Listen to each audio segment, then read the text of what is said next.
clase hoy es termodinámica. Voy a hablar más fuerte porque si no se me escucha. Y la termodinámica se define, bueno, este tema como tal no está en el temario que nos compartieron, ¿no? O sea, no sale ahí como termodinámica como tal, pero sí sale, o sea, salen ejercicios sobre esto, es decir, esto va a ser evaluado en la PAES de física común. Entonces, por eso lo veo pertinente estudiarlo, ¿no? A pesar de que no lo digan ahí explícitamente, implícitamente se sobreentiende que es un tema que han de manejar. La termodinámica tiene que ver con todo lo que estudia, como dice el termo, todo lo que tiene que ver con temperaturas y todos estos sistemas de esta manera que trabajan presión, volumen y cómo estos van variando uno con respecto al otro, ¿no? Y lo que tenga que ver con dinámica tiene que ver con cómo es que se mueve algo. Dinámica hace alusión a que algo está en movimiento. En este caso, termodinámica implica que el calor es el que va a estar fluyendo, moviéndose, traspasándose de un lado a otro. Y pues más precisamente o más de forma correcta se define la termodinámica como la rama de la física que estudia las interacciones entre el calor y otras formas de energía, por ejemplo el trabajo y bueno, otras. También la parte química y entraríamos con energías químicas, enlaces, etcétera. Pero eso ya se va para la parte de química, ¿no? Por eso no lo menciono tanto. Así como su relación con el trabajo y las propiedades macroscópicas de la materia. Propiedades macroscópicas de la materia son la temperatura, el volumen, la presión e incluso la energía interna también. Como la temperatura y la presión, le dicen ahí. Y eso es básicamente la termodinámica. Ahora, ¿qué se estudia en la termodinámica? Hay varias cosas que tenemos que tener en cuenta para poder resolver los ejercicios tipo PAES. Y lo primero y más importante es las escalas termométricas. Que las escalas termométricas son la forma en como nosotros medimos, por ejemplo, que algo está caliente o si algo está frío, ¿cierto? O qué tan frío, qué tan caliente está algo. Eso es, digamos, una noción nuestra. Es decir, yo por contacto, por el tacto de mi mano, puedo diferenciar si algo está muy caliente o muy frío. Pero para ser más objetivos y no tan subjetivos, porque depende de la persona, si yo ya soy una persona mayor, pues voy a tener menos sensibilidad al calor y entonces voy a percibir menos el calor y etcétera, ¿no? Entonces, para ser más objetivos, se utilizan unas escalas para medir qué tan caliente o qué tan frío está algo. Y eso, en resumidas cuentas, está implícitamente definido en la temperatura. La temperatura nos dice qué tan frío, qué tan caliente está algo, ¿no? Y pues hay unas escalas, por ejemplo, tenemos la Fahrenheit, que es más que todo utilizadas en Estados Unidos, ¿no? Están los grados Celsius, que es más internacional, no solo en Latinoamérica, también en Europa y Asia se utiliza mucho el Celsius, África también. Y también tenemos el Kelvin, que se utiliza más que todo digamos, cuando se estudia todo este tema de termodinámica desde el punto de vista más científico, es decir, en los textos científicos se utiliza es unidades Kelvin, porque las unidades Kelvin son las unidades de la temperatura en el sistema internacional. Ahora bien, estas son tres tipos de escala que estoy viendo acá. Hay otras más, claro, pero estas son las más importantes. Pero todas estas están relacionadas están relacionadas. Entonces, por ejemplo, ¿cómo se relacionan o cómo podemos determinar la relación de, por ejemplo, las Fahrenheit con las Celsius y con los grados Kelvin? Lo leo. Hola, Michelle. Sí, profe. Historia. Gracias por avisarme. Entonces, nosotros partimos de dos definiciones. La primera es el punto de fusión del agua o la temperatura a la cual se congela el agua y el punto de evaporación del agua o el punto donde el agua ya comienza a hervir y convertirse a gas, ¿no? Entonces, nosotros que estamos familiarizados con los grados Celsius, sabemos que el agua hierve a 100 grados Celsius y que se congela a 0 grados Celsius. Pero ¿cómo nosotros lo podemos pasar estos grados Celsius, por ejemplo, a los Fahrenheit?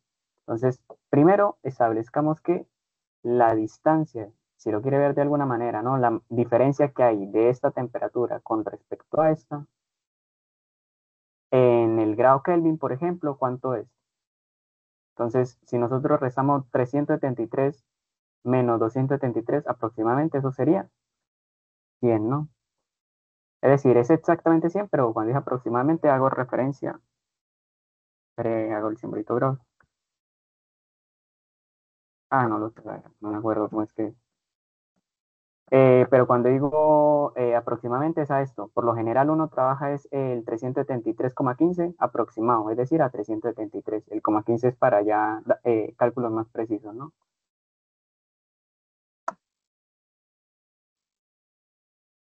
No me acuerdo cómo es que se saca el simbolito. Bueno, entonces acá tenemos 100 grados de diferencia. En el caso de los grados Celsius también tenemos de 100 le resto 0, esto me da 100 también. Y para los Fahrenheit tenemos que el punto de ebullición del agua es 212 y se congela a los 32 grados Fahrenheit. Es decir, si hago esa resta, eso me da 180 grados de diferencia. Y si se dan cuenta, los grados Kelvin y los grados Celsius tienen 100 grados de diferencia con respecto al punto de congelamiento, el punto en el que hierve el agua, ¿no? Es por eso que por lo general se les suelen llamar grados centígrados. Entonces, cuando uno dice, por ejemplo, en los Celsius, que estos son 31 grados centígrados, no está del todo correcto, porque centígrados pueden ser o Kelvin o Celsius, porque van de 100 en 100. Por eso se llaman centígrados. Es decir, del punto del agua del punto de congelamiento del agua al punto de ebullición, son 100 grados, por eso son centígrados. Entonces, lo más correcto es decir 31 grados Celsius. Que sí, que en el diario vivir, en la parte cotidiana, uno suele decir más rápidamente 31 grados centígrados, y sale, ¿no? Pero para ser más preciso, se debe decir es 31 grados Celsius, solo para ser más preciso. Entonces, vamos a establecer la primera relación entre los Celsius y los Fahrenheit. ¿Cómo se hace esto? Entonces, vamos a tener en cuenta que a los grados Fahrenheit, que voy a denominar con una F, como sale ahí, aquí, grados Fahrenheit, le voy a restar el punto de congelamiento, es decir, en este caso 32 grados. Y permítame, no escribo el 32 grados porque se sobreentiende que estamos hablando de temperatura, ¿de acuerdo? Y esto lo voy a dividir entre la escala de diferencia que hay, es decir, 180, como habíamos visto. Ahora, esa razón o esa proporción tiene que ser igual a los grados Celsius, les coloco grados Celsius, menos su punto de congelamiento, que es cero, es decir, yo puedo colocar acá menos cero, pero 1.000.000 menos cero, pues es 1.000.000. 3 menos cero es 3, entonces el menos cero me lo ahorro, porque no me dice nada relevante, dividido entre la escala de diferencia que hay, es decir, 100 grados. Y de esta manera obtengo estas dos proporciones. Ahora, si yo quiero hallar la otra proporción que sería para los grados Kelvin, entonces voy a correr esto un poquito para acá y coloco igual, uy, grados Kelvin, que le voy a llamar de esta manera, le voy a restar su punto de congelamiento del agua, que en este caso es 273,15, pero yo le dije que aproximadamente uno lo traja como 273. Y eso lo divido entre la escala que hay de diferencia, es decir, 100 grados también, porque es un tipo de grados centígrados. Listo. Y es de esta manera obtenemos estas tres relaciones, estas tres razones o proporciones, que lo quiere meter. Ahora, de esas tres razones usted puede jugar para poder obtener las fórmulas, por ejemplo. Si yo quiero calcular cuántos grados Fahrenheit dados los grados Celsius, entonces voy a fijarme en estas dos razones de edad. Es decir, esta no la voy a ver, porque solo quiero relacionar Fahrenheit con grados Celsius. Entonces, ¿cómo lo hago? Si yo quiero los grados Fahrenheit, entonces de ahí despejo los grados Fahrenheit. Entonces, grados Fahrenheit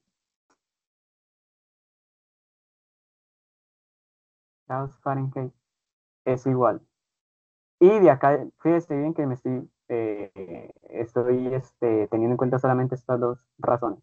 Es decir, este 180 va a pasar acá a multiplicar y este menos 32 después va a pasar a sumar. Le voy a hacer el despeje rápidamente. Se me quedaría 180 dividido entre 100, lo simplifico y eso me quedaría 9 quintos de grados Celsius y el menos 32 pues pasa como más 32. Y de esta manera bueno, esta es la fórmula con la cual se puede calcular los grados Fahrenheit dado los grados Celsius. Se les queda tarea a ustedes, por ejemplo, ver qué grados están, a qué temperatura en grados Celsius están ahorita y lo reemplazan en este valor de acá y calculan pues cuántos serían grados Fahrenheit, ¿no? Y después en Google, por ejemplo, escriben convertidor de grados Celsius a grados Fahrenheit y lo introducen y así introducen los datos y así se dan cuenta si les quedó bien o no. ¿De acuerdo? Solo son cálculos. Fíjese, usted acá reemplaza su valor, lo multiplica por 9, lo divide entre 5 y al resultado le suma 32. Entonces, bueno. Pero eso es para calcular los grados Fahrenheit. Pero ¿qué pasa si yo de esta relación de acá quiero es los grados Celsius? Ah, bueno, pues despejo entonces, uy, despejo entonces los grados Celsius, que va a ser igual a, te fíjese si ven acá, este 100 que está dividiendo va a pasar a multiplicar y ya queda despejado el grado Celsius. Entonces me quedaría 100 dividido entre 180, que eso es 5 novenos. Entonces me quedaría 5 novenos de los grados Fahrenheit menos 32. Y ahí tienen su formulita para calcular los grados Celsius dado los grados Fahrenheit. Entonces lo mismo, usted acá reemplaza su grado Fahrenheit y le resta 32, a ese resultado lo multiplica por 5 y lo divide entre 9, y eso le va a dar la escala en grados Celsius. Del mismo modo, si yo lo que quiero es relacionar, por ejemplo, grados Celsius con grados Kelvin, entonces fíjese bien que si yo veo esta parte de estas dos razones de acá, este 100 que está dividiendo al grado Celsius, por ejemplo, pasa a multiplicar al otro lado para despejar el grado Celsius, y básicamente 100 dividido entre 100 pues me va a dar 0, es decir, estoy diciendo que esto se me va a cancelar. Y entonces ahí ya, sé que, ya queda claro que grados Celsius es igual a grados Kelvin menos 273. Entonces acá, eh, pero lo escribo acá con este color. Grados Celsius es igual a grados Kelvin menos 273.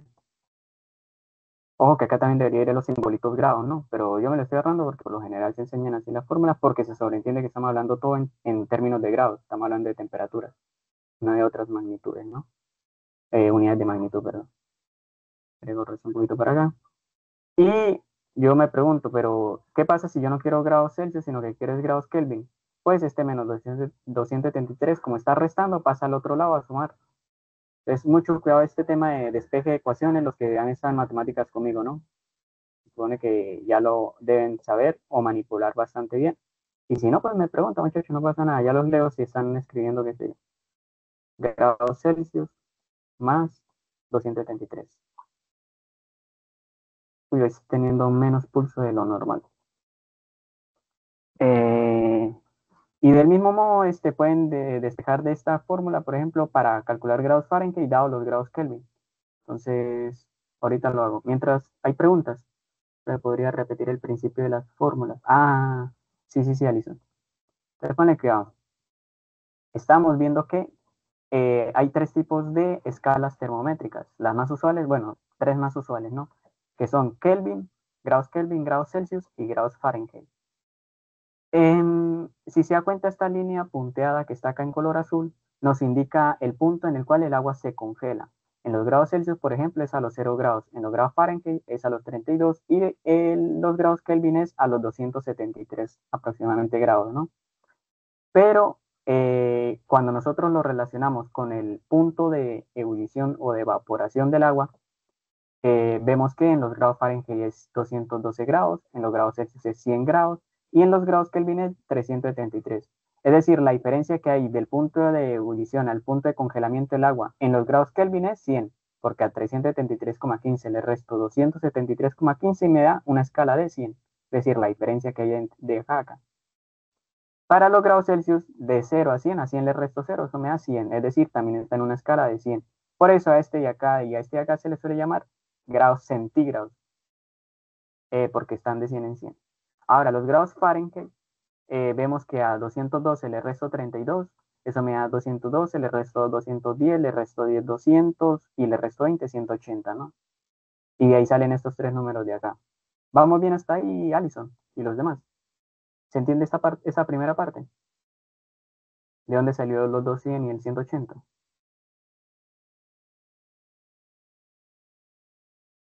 Sí, listo. Noelia, sí se entiende. Listo, Noelia. Y Alison. Ahora, eso es, son numéricos ahí en color negro. Ahora vamos a hallar las fórmulas. Entonces, para las fórmulas nosotros vamos a plantear unas razones. Y recuerde que una razón es una división. Entonces vamos a plantear una división. ¿Cuál va a ser la división? Voy a al grado Fahrenheit, que no sabemos cuál puede ser, le voy a restar su punto de, bueno, a cualquier grado le voy a restar su punto de congelamiento y lo divido entre la escala que determinamos. Es decir, Grados Fahrenheit, le resto su punto de congelamiento. Su punto de congelamiento habíamos dicho que es 32, por eso le resto acá 32. Y lo divido entre la diferencia de las escalas, es decir, 180 que vimos acá. Ahora, para los grados centígrados, lo mismo.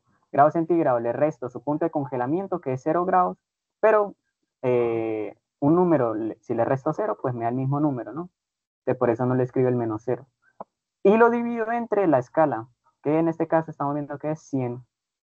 Y para el grado Kelvin hacemos lo mismo. El grado Kelvin le resto su punto de congelamiento del agua, que es 273,15, pero bueno, se suele trabajar como 273 aproximadamente. Y lo divido entre la diferencia en la escala, ¿no? Es 100. Y así planteamos esas tres razones. ¿Se entiende esa segunda parte, Alison? Y las demás.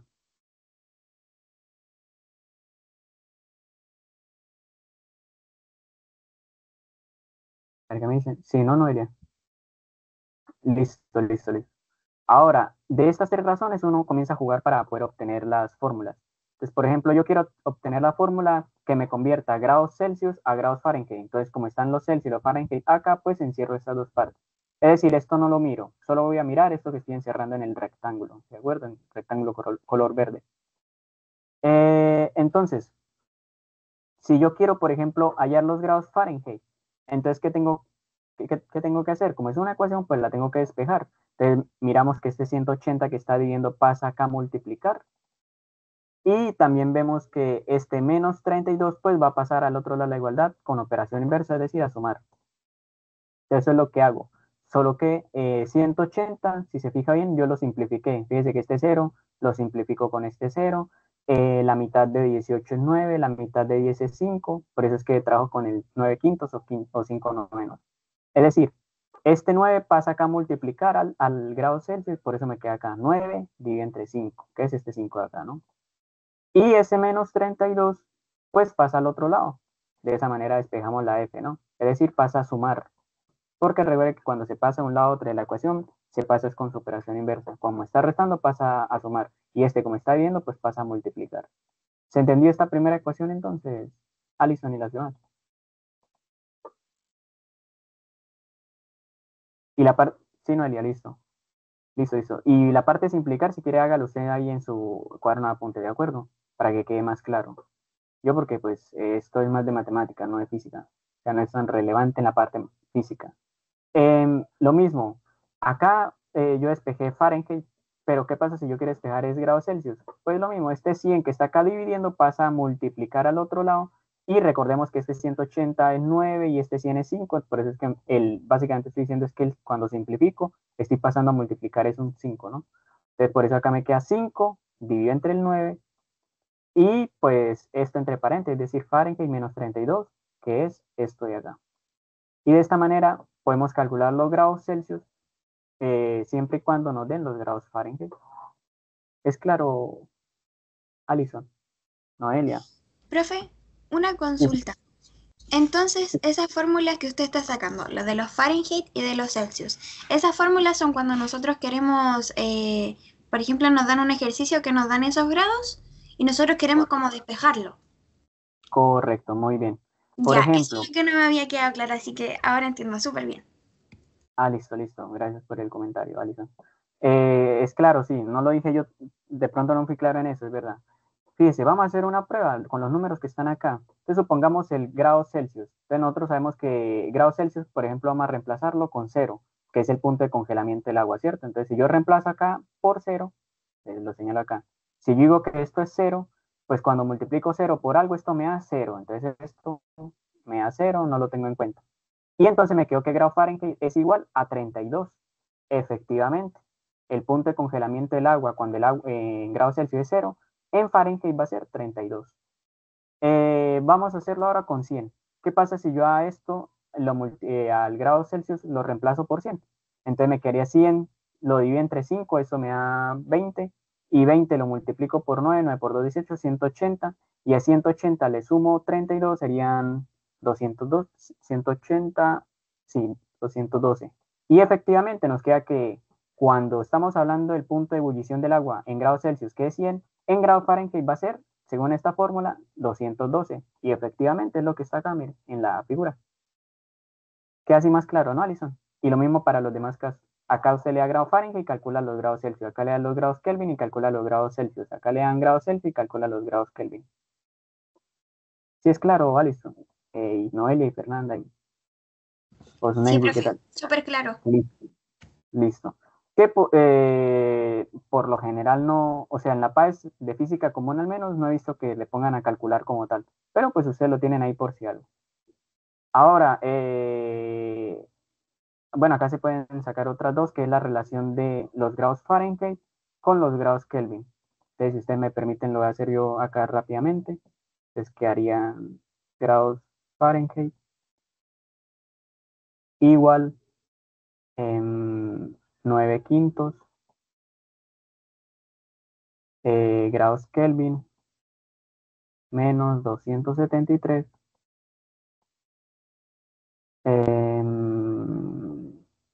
más 32. Miércoles. Entonces, tengo que borrarlo un poquito más para acá.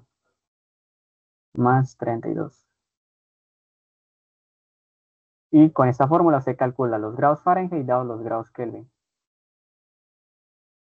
Bueno, y a ustedes le queda tarea ahí despejar, ¿no?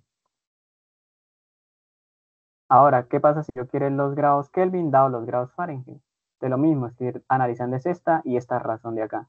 Entonces me quedaría 5 novenos, entonces acá quedaría grados Kelvin es igual a 5 novenos de grados Fahrenheit menos 32 más 273. Y de esta manera obtenemos la fórmula que me permite calcular los grados Kelvin dados los grados Fahrenheit. Y listo, estas son las fórmulas. Que las van a utilizar unas o otras, no, depende. Espero que sí se las aprenda más que todo para la parte funcional, es decir, cuando hablemos de funciones, hay unos ejercicios ahí que nos va a quedar más claro el por qué yo hice estas ecuaciones de acá, ¿no? Pero en la parte práctica no le van a decir, dado grados, tantos grados Fahrenheit, calcule sus grados Celsius, eso como tal no se lo preguntan en la PAE. Pero en dado caso que se lo pregunten, pues ya van ustedes prevenidas, ¿no? Eso con eso. Y voy a bajar esto un poquito más y vamos al siguiente tema, si no hay preguntas. ¿Hay preguntas, muchachos? Ahí los leo. Hola, buenas tardes, pero disculpe la tarde. No pasa nada, Neidy, tranquilo. Hay preguntas, don Neidy, por ejemplo.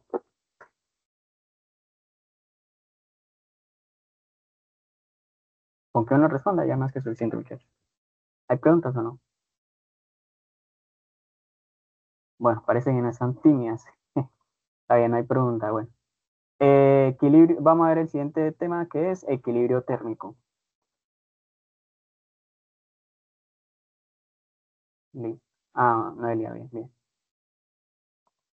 Entonces, el equilibrio térmico hace referencia a cuando se ponen en contacto cuerpos con distinta temperatura y pues pasado un tiempo, si consideramos que estos dos cuerpos están aislados y etcétera, eh, o bueno, no necesariamente tienen que estar aislados, pero en todos los casos físicos así básicos, siempre se tiende a hacer ese análisis, ¿no? De que están aislados, si solo están ellos dos, si no está interviniendo viento o más luz solar o cosas así.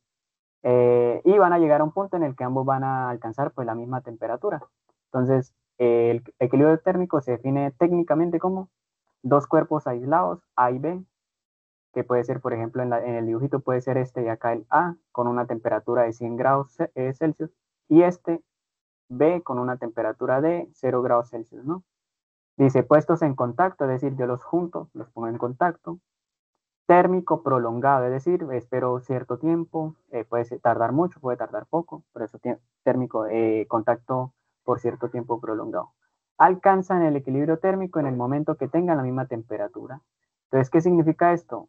Cuando pasado un tiempo ambos cuerpos lleguen a la misma temperatura, a eso es lo que se define el equilibrio térmico. Entonces, usted dice, dos cuerpos están en equilibrio térmico cuando alcanzaron la misma temperatura. Em, y listo, eso es el equilibrio térmico. Y de hecho es denominada algunas veces como la ley cero de la termodinámica. La ley cero de la termodinámica.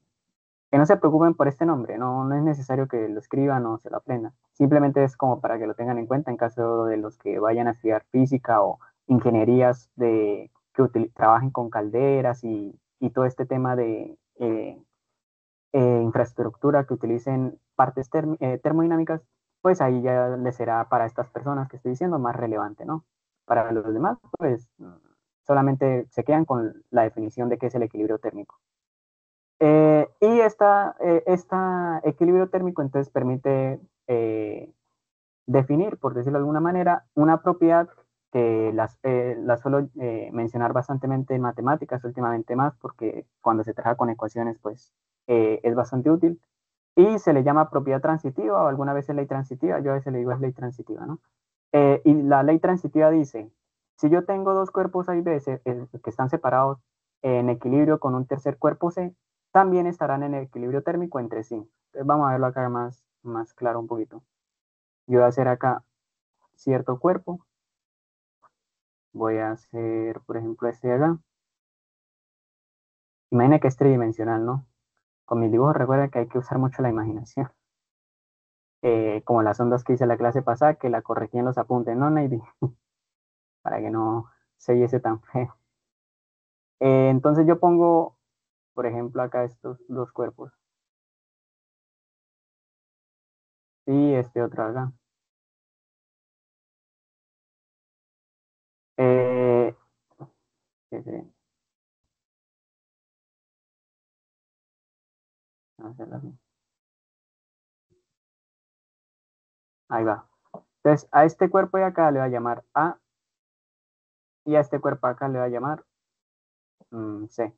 A este cuerpo de acá lo voy a llamar B y a este cuerpo de acá también lo voy a llamar C. Es decir, es el mismo. En realidad tendría que hacer solo un C para que quede claro que es el mismo y no uno diferente o un gemelo o nada. Entonces, un cuerpo C.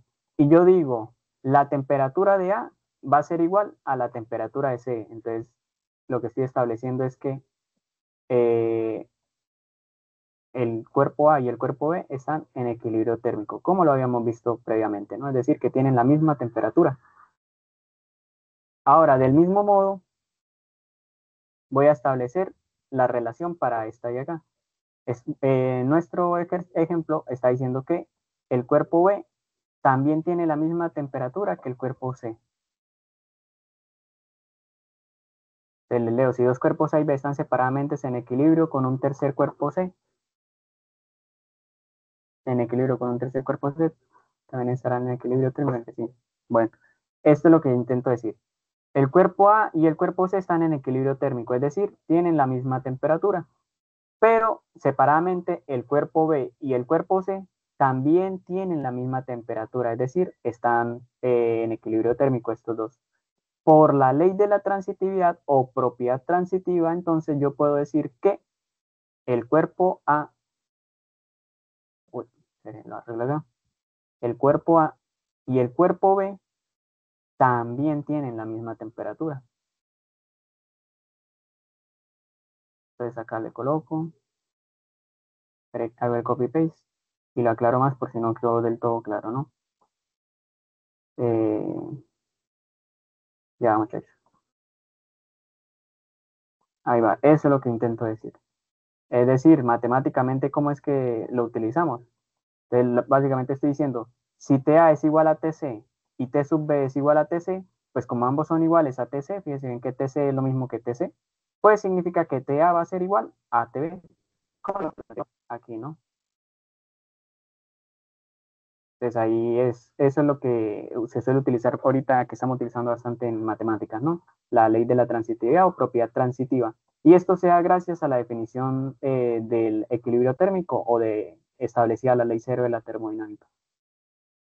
¿Preguntas sobre esto, muchachos?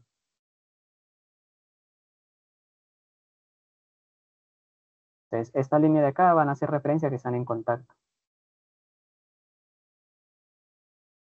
porque no pareciese que estuviesen en contacto, ¿no? La propiedad transitiva siempre será con tres cuerpos correctos, Navy. Yo establezco dos, eso se suele utilizar, por ejemplo, ninguna, todo bien, listo. Eso se suele utilizar, por ejemplo, en, a ver cómo le digo. Cuando uno le toman la temperatura.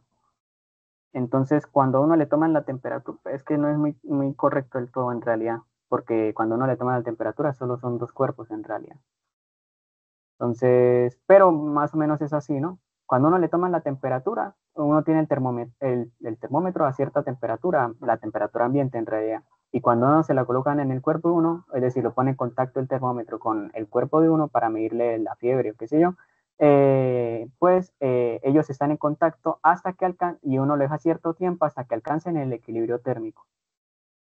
Y y bueno, esa sería la parte del equilibrio térmico. Pero lo que le dije, hay solo involucra dos cuerpos, ¿no? Que sería el cuerpo humano de la persona y y el otro cuerpo sería pues el termómetro. Pues sí, la ley de la propiedad transitiva tiene que ser con tres cuerpos, en donde establezcamos esta relación de acá. Como TC es igual a TC, es decir, ambos, TA y el cuerpo A y el cuerpo B están a la misma temperatura, pues eso se establece que por la ley transitiva han de tener esta relación de acá. Listo, Ney. Entonces, eso es teóricamente hablando. Ya pasamos a la parte teórica. Entonces, está más o menos rápido ese concepto de equilibrio térmico, ¿no? Otro concepto en termodinámica bastante útil va a ser el calor específico. Y el calor específico se define como, fíjense bien, al calor específico yo lo voy a definir con una C minúscula. Y la C minúscula va a ser igual a, entonces va a depender de tres cosas en realidad.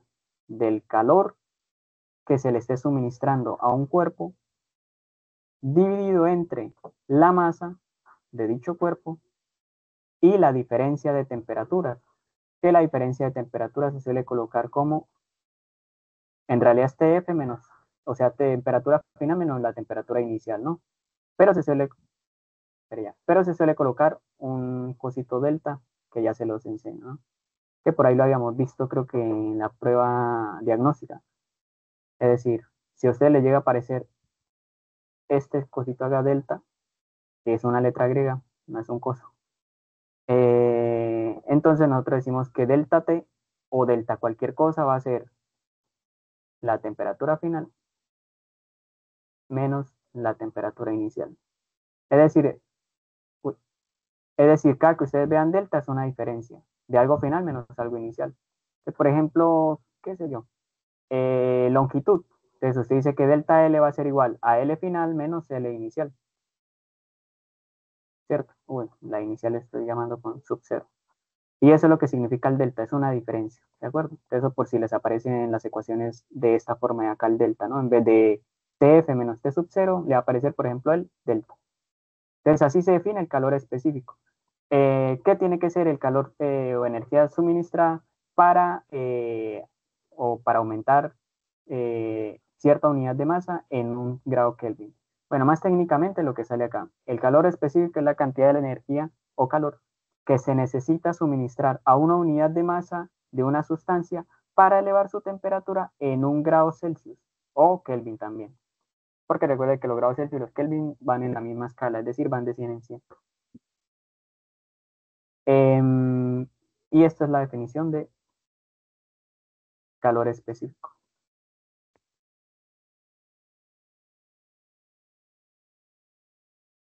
Entonces, aunque está ahí, se lo vuelvo a repetir acá, ¿no?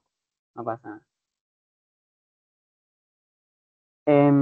¿Y cómo o sea, qué sentido físico tiene esto? En realidad el sentido físico tiene que ver con el hecho de que si usted, por ejemplo, supongamos que usted tiene un objeto, un bloque de metal, por ejemplo, así, un cubito de metal. Y ese cubito de metal usted lo quiere, tiene cierta temperatura que vamos a denominar que tiene 20 grados, por poner un ejemplo, grados Celsius. Y yo quiero, fíjense bien que este cubito, vamos a decir que tiene 1 kilogramo, ¿de acuerdo?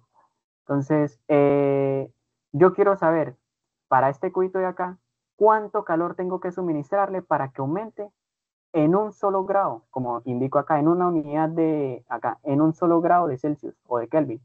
Es decir, yo quiero que se aumente a 21 grados Celsius, porque estaba a 20, entonces quiero que se aumente un solo grado, es decir, quiero que se aumente a 21 grados, ¿no? Entonces, ¿qué calor tengo que suministrarle para que este bloque de metal aumente a 21 grados Celsius? Y eso está dado por el calor específico, que para cierto material, por ejemplo, para el hierro puede ser un valor establecido, porque eso está experimentalmente establecido. Para el concreto puede ser otro material, otro valor, y así sucesivamente para el cristal, para, qué sé yo, el plástico, etcétera, ¿no? Esos son cálculos ya determinados. Y el calor específico es una, bueno, no sé si decirlo mucho. Bueno, mejor no le digamos, para no confundirlos tanto. Pregunta sobre el calor específico, muchachos. Es solamente la definición, ¿no? Esta de acá. O sea, se entiende que ninguna, listo.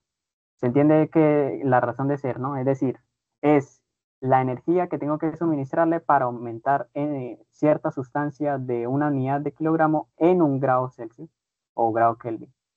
Eso es. Me parece que no hay preguntas, ¿no? Vamos con el siguiente tema. Transmisión de calor o transferencia de calor. Bueno, acá le defino la transferencia de calor. Puede recibir cualquiera de los dos nombres, ¿no? Entonces se define como el proceso físico por el cual la energía térmica se mueve de una sustancia o cuerpo a otro que se encuentra a una temperatura diferente hasta que se alcance el equilibrio térmico. Entonces usted tiene dos cuerpos y están a distinta temperatura inicialmente. Y entonces usted pues va a ver cómo se va a transferir el calor del más caliente al más frío. Ojo, siempre se transfiere el calor del más caliente al más frío, porque el calor es el que fluye. De hecho, el frío no existe como tal, el frío es la ausencia de calor. Entonces hay tres formas de transferir o transmitir ese dicho calor del más caliente al más frío. La primera es por conducción. Y la conducción, como se define acá, es el proceso de transferencia de calor dentro de un material o entre varios materiales en contacto. Ojo acá. Cuando usted pone en contacto uno, dos o más cuerpos, que digo, entonces se va a producir la transferencia de calor si están a distinta temperatura mediante la conducción. Y dice que ocurre por el movimiento molecular y las vibraciones.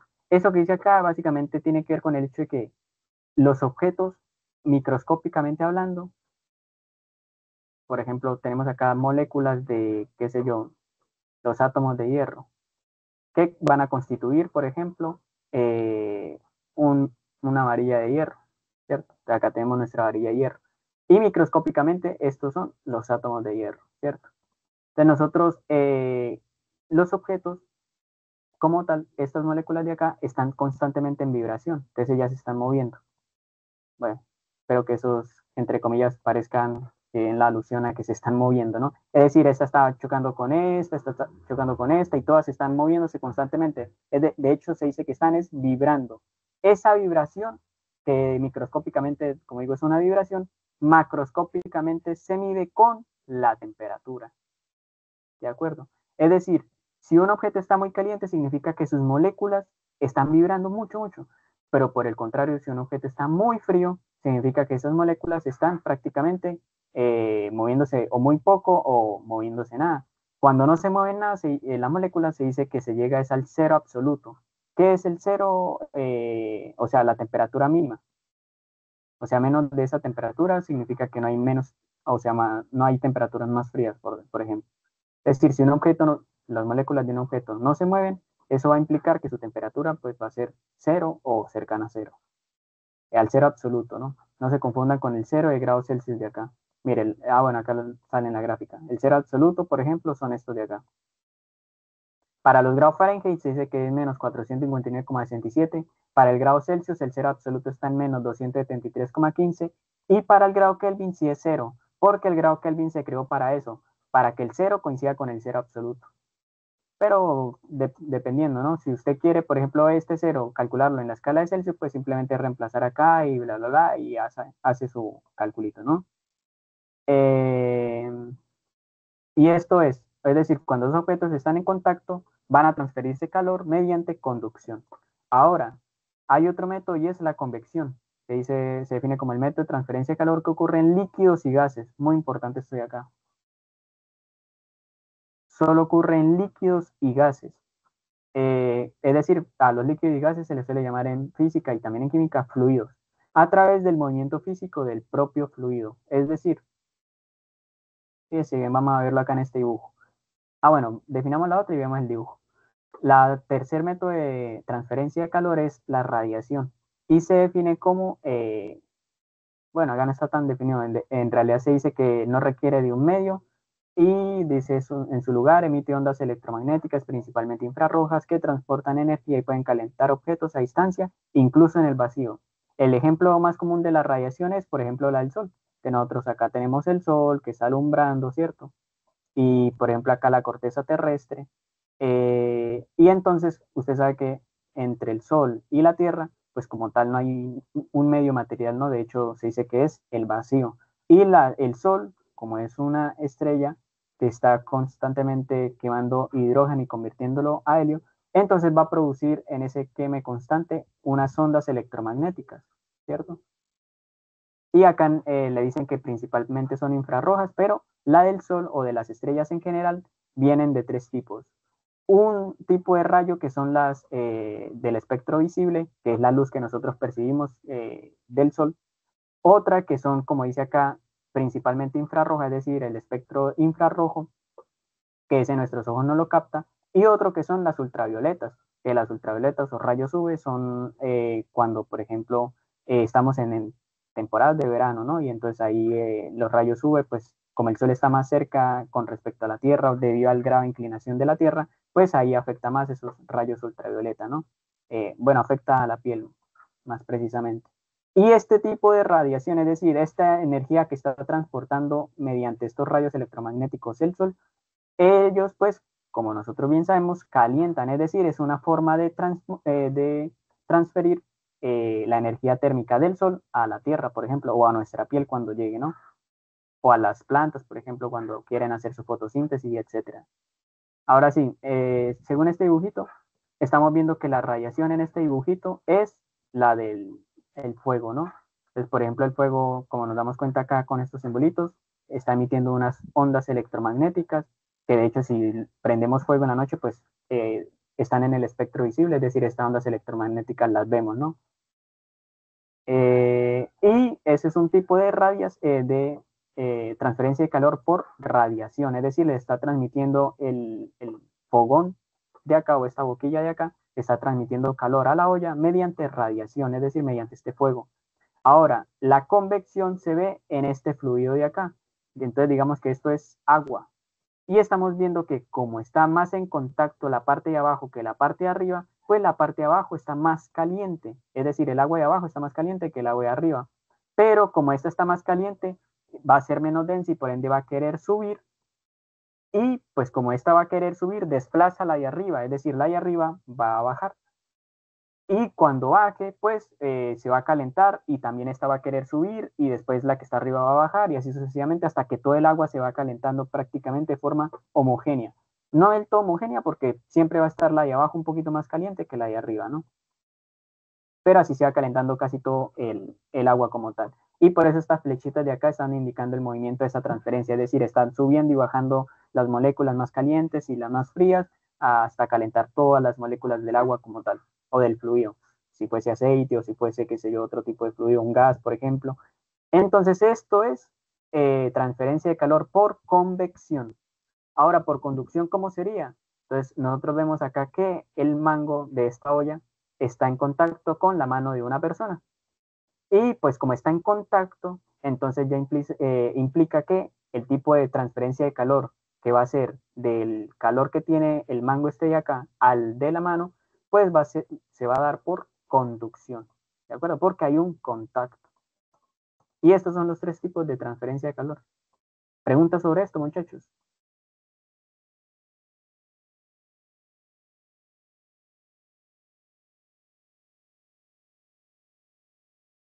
¿Qué preguntas, muchachas?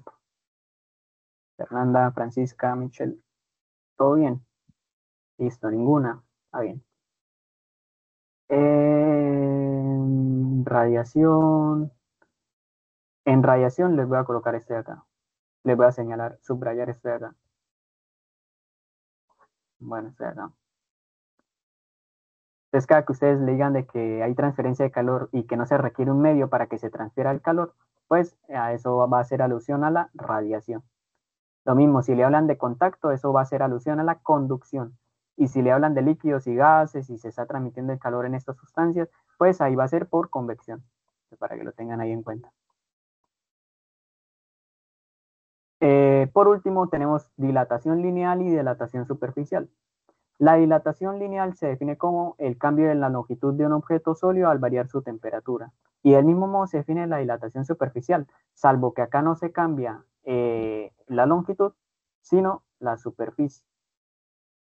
Entonces acá le subrayo superficie y acá le subrayo y longitud.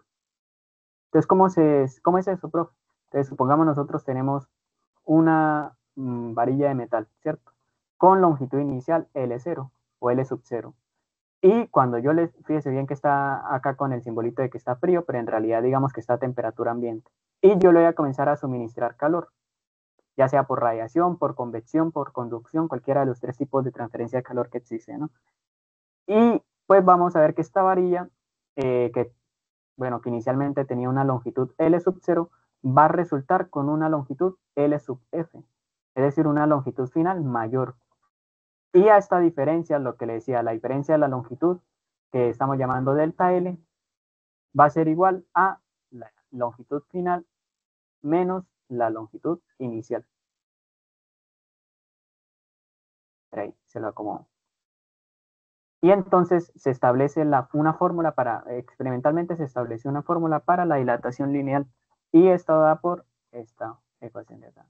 La dilatación lineal, que es el delta L, es decir, que tanto se incrementó o se dilató dicha varilla en este caso, es igual a una constante alfa que se le denomina constante o coeficiente lineal o constante de dilatación y multiplicado por la longitud inicial y también multiplicado por delta L. ¿Qué delta L? Se lo voy a colocar acá explícitamente, ¿no? Delta L no, perdón, delta T.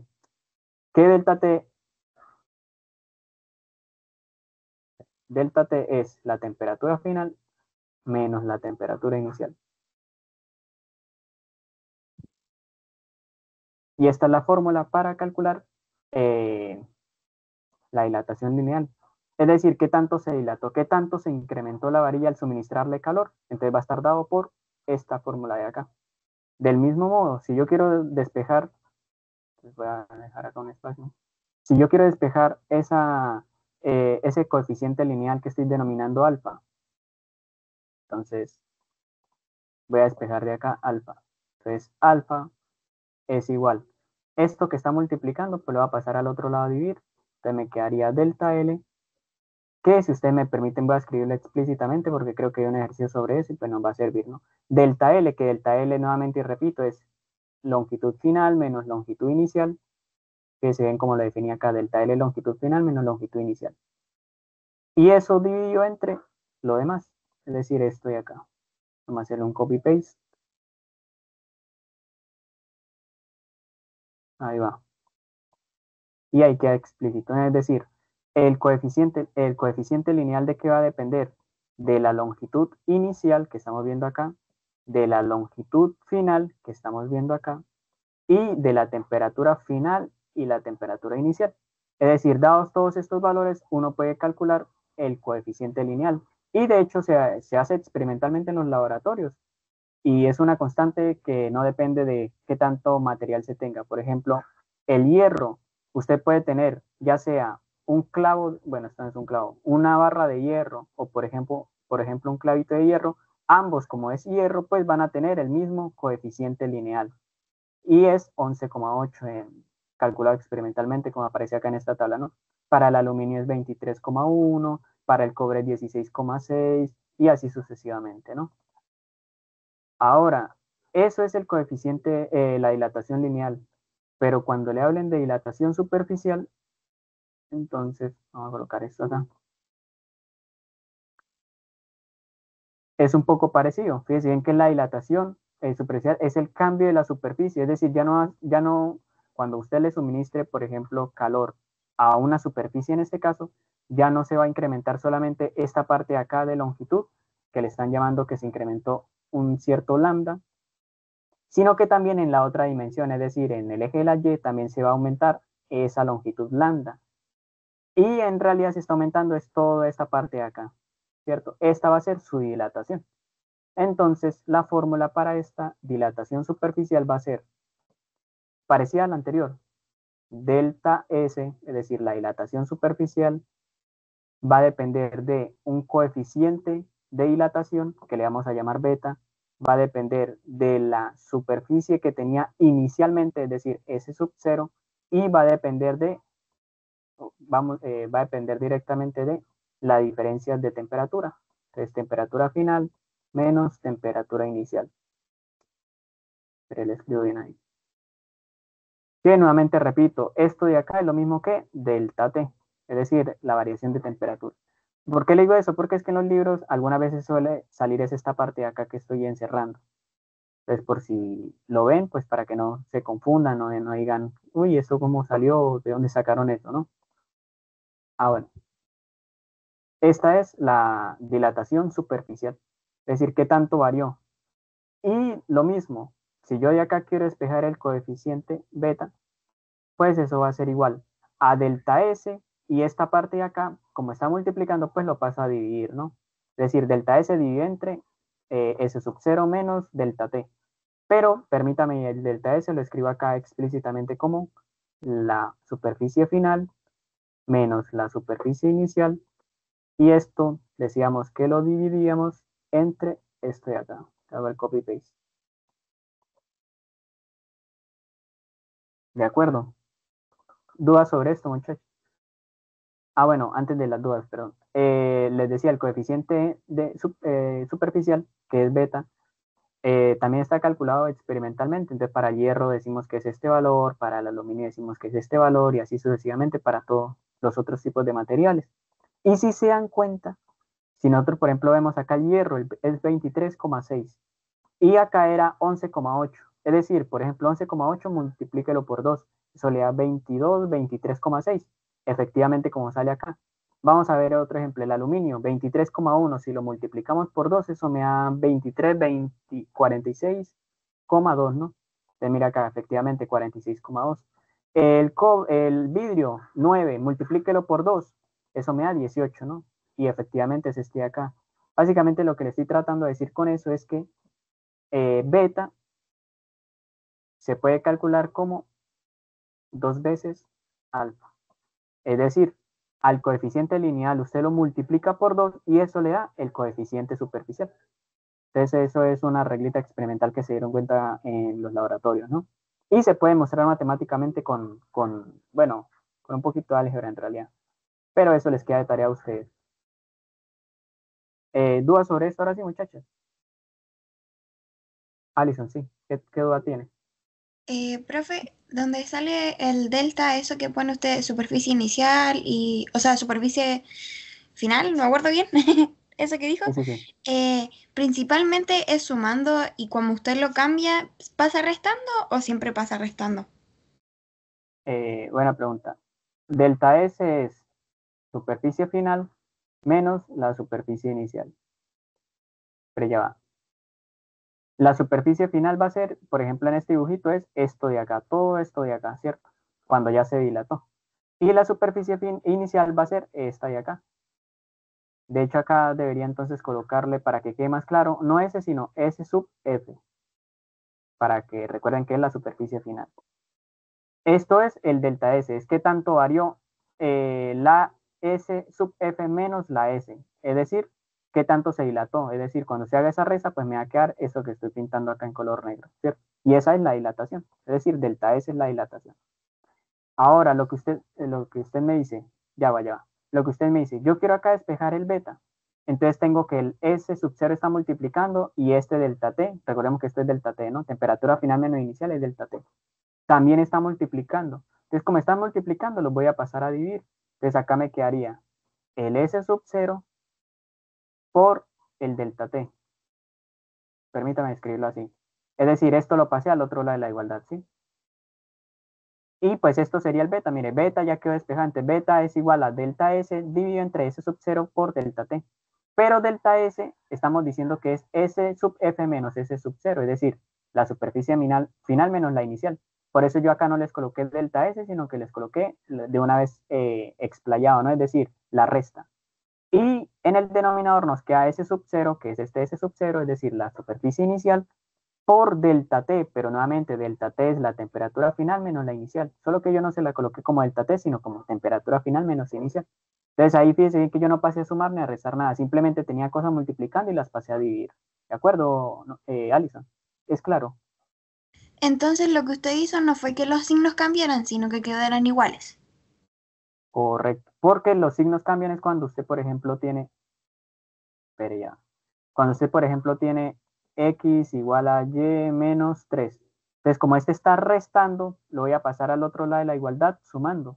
Entonces me quedaría x más 3 igual a y así me queda despejada la y. Pero fíjese que acá no estaba ni restando ni sumando. Acá estaba era multiplicando. Por eso pasó a dividir, no a sumar ni a restar. Ah, ya, profe, me queda más claro Oh, entonces. Muchas está gracias. bien. Listo, no pasa nada. Entonces era eso. Entonces si quiere, se las escribo acá. Beta es igual a delta S dividido entre S sub 0 por delta T. Y ahí se ve más claro, ¿no? Y efectivamente esto es lo mismo que esto.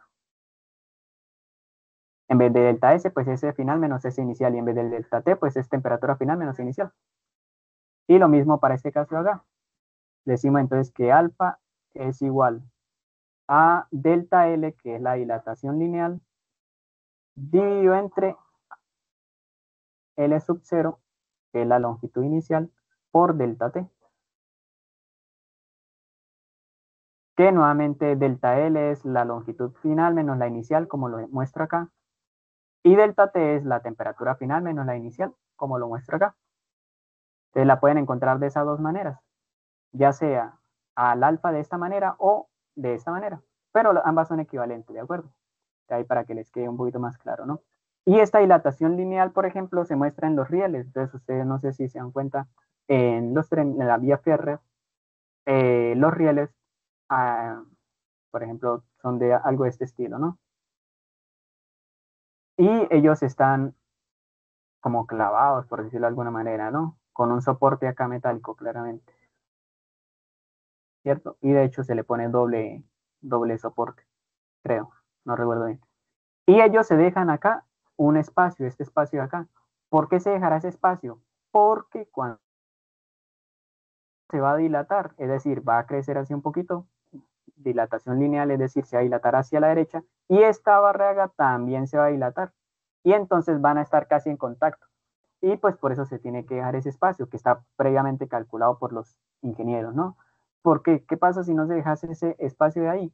Pues si se tienen las barras inicialmente de esta manera, cuando estén en verano, pues se van a dilatar y lo que va a producir es que los rieles ya no vayan a quedar de esta manera, sino que se vayan a levantar, ¿cierto? No sé si se está viendo mi cámara. Se vayan tipo a levantar porque se van a dilatar y entonces se va como a levantar así, como si dos placas tectónicas se chocaran, ¿no? Sí, Alison, pregúnteme. No tienen que levantar la mano, Alison, cualquier cosa me dice, tomen confianza. ¿Me va a decir algo, Alison, o la tenía levantada No, de antes? profe, se me quedó la mano encendida. No pasa nada. Entonces, esto de acá no queremos que pasen las vías férreas. Y, o sea, para que no se levanten. Y es por eso que en las vías férreas por lo general se deja un espacio que está todo calculado por los ingenieros, ¿no? Entonces ahí está una aplicación directa de la dilatación lineal. Y lo mismo para la dilatación superficial. Si en caso de que se tuviese superficie, pues se tiene que dejar este espacio de acá para que cuando se dilaten, pues no vayan a molestar a las otras superficies. Y de hecho también un poco parecida a esta fórmula de acá. Fíjense que está muy parecida a la dilatación lineal, solo que acá en vez de S colocamos L, acá en vez de S colocamos L y acá en vez de beta colocamos alfa, ¿no? Que es la fórmula de arriba, fíjense bien. Compárenla ustedes que la están escribiendo ahí, ¿no? Las vías férreas no son ni longitudinales, porque no son de este estilo, ni tampoco son superficiales, de hecho son volumétricas, porque tienen un ancho, una altura y una profundidad, es decir, tridimensional. Y pues también existe la dilatación volumétrica, que en vez de S vamos a colocar, por ejemplo, el volumen. Acá vamos a colocar, en vez de la área inicial, vamos a colocar el volumen inicial. Acá en vez del coeficiente superficial vamos a colocar otro coeficiente que es el volumétrico y va a quedar la misma fórmula. Es eso para que lo tengan ahí en cuenta, ¿no? Pero bueno, esa no la necesitamos mucho, por eso no la menciono explícitamente, ¿no? Preguntas sobre esto. Y si no, pues ya pasamos a los ejercicios tipo PAES, para no aburrirlos tanto. Les comparto el formulario de asistencia para los que han llegado después. Preguntas, con que uno responda ya. ¿O no hay preguntas? No, listo, no hay. Entonces parece que no hay preguntas. Vámonos a los ejercicios. A ver si no me acuerdo de algo. Si me acordando de algo, lo comento después, ¿no? Vamos a los ejercicios tipo PAES porque no se me aburren acá. Primer ejercicio, dice a continuación. Hay 11 ejercicios. Tal vez no nos alcance el tiempo. Vamos a ver. A continuación se muestra un gráfico de algunas sustancias versus su calor específico. Entonces, lo mismo, lo que decíamos. Acá tenemos, el tema es calor específico. Y acá nos están dando la gráfica. En el eje de las ordenadas tenemos calor específico y en el eje de las abscisas tenemos las sustancias. Entonces, tenemos sustancia 1, sustancia 2, sustancia 3, sustancia 4, sustancia 5 con su respectivo calor específico. Y recordemos que el calor específico no varía, eso está dado experimentalmente. Por eso es que sale solamente un punto, no sale una curva variando ni nada de eso. Ahora dice, si se tienen 20 gramos en fase líquida de cada una de las sustancias, es decir, todas estas 5 sustancias están en su fase líquida, son líquidos. Es correcto afirmar que, entonces, ¿qué vamos a afirmar? A, si todas las muestras absorben la misma cantidad de calor, entonces la sustancia 4, S4, variará en menor cantidad su temperatura siempre y cuando ninguna de las muestras haya realizado un cambio de fase. Entonces, esa, vamos a verlo acá más explícitamente. Si nos damos cuenta nosotros acá, ¿cuál tiene mayor calor específico? Entonces vamos a ordenarla. La que tiene mayor calor específico es S5, por ejemplo. Vamos a colocar acá S5. ¿Cuál le sigue? Le sigue esta de acá, S1. Entonces, vamos a colocar S5 es mayor a S1. ¿Cuál le sigue? Esta de acá, S3. Entonces, S1 va a ser a su vez mayor a S3. ¿Cuál le sigue? S sub 2. Entonces acá, S sub 2. Y por último, tenemos que la que tiene menor calor específico es S sub 4. Entonces, la de menor calor específico es la de la sustancia 4.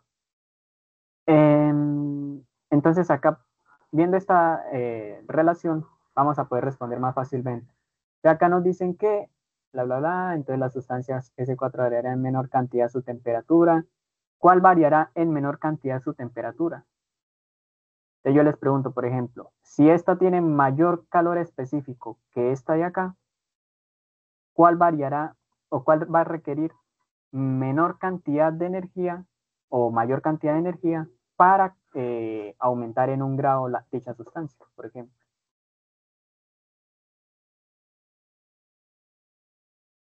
Entonces, ¿cuál requiere menor energía? ¿Cuál absorbe menor energía para aumentar en un grado?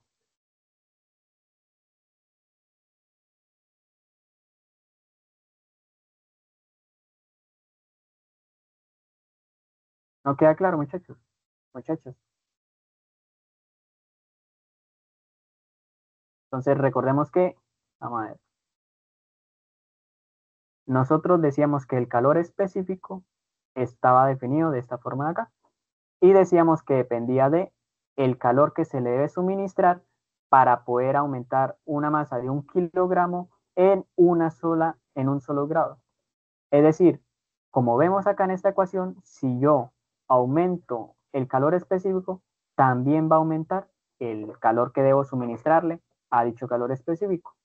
Es decir, el calor específico y el calor suministrado, pues es directamente proporcional, ¿no?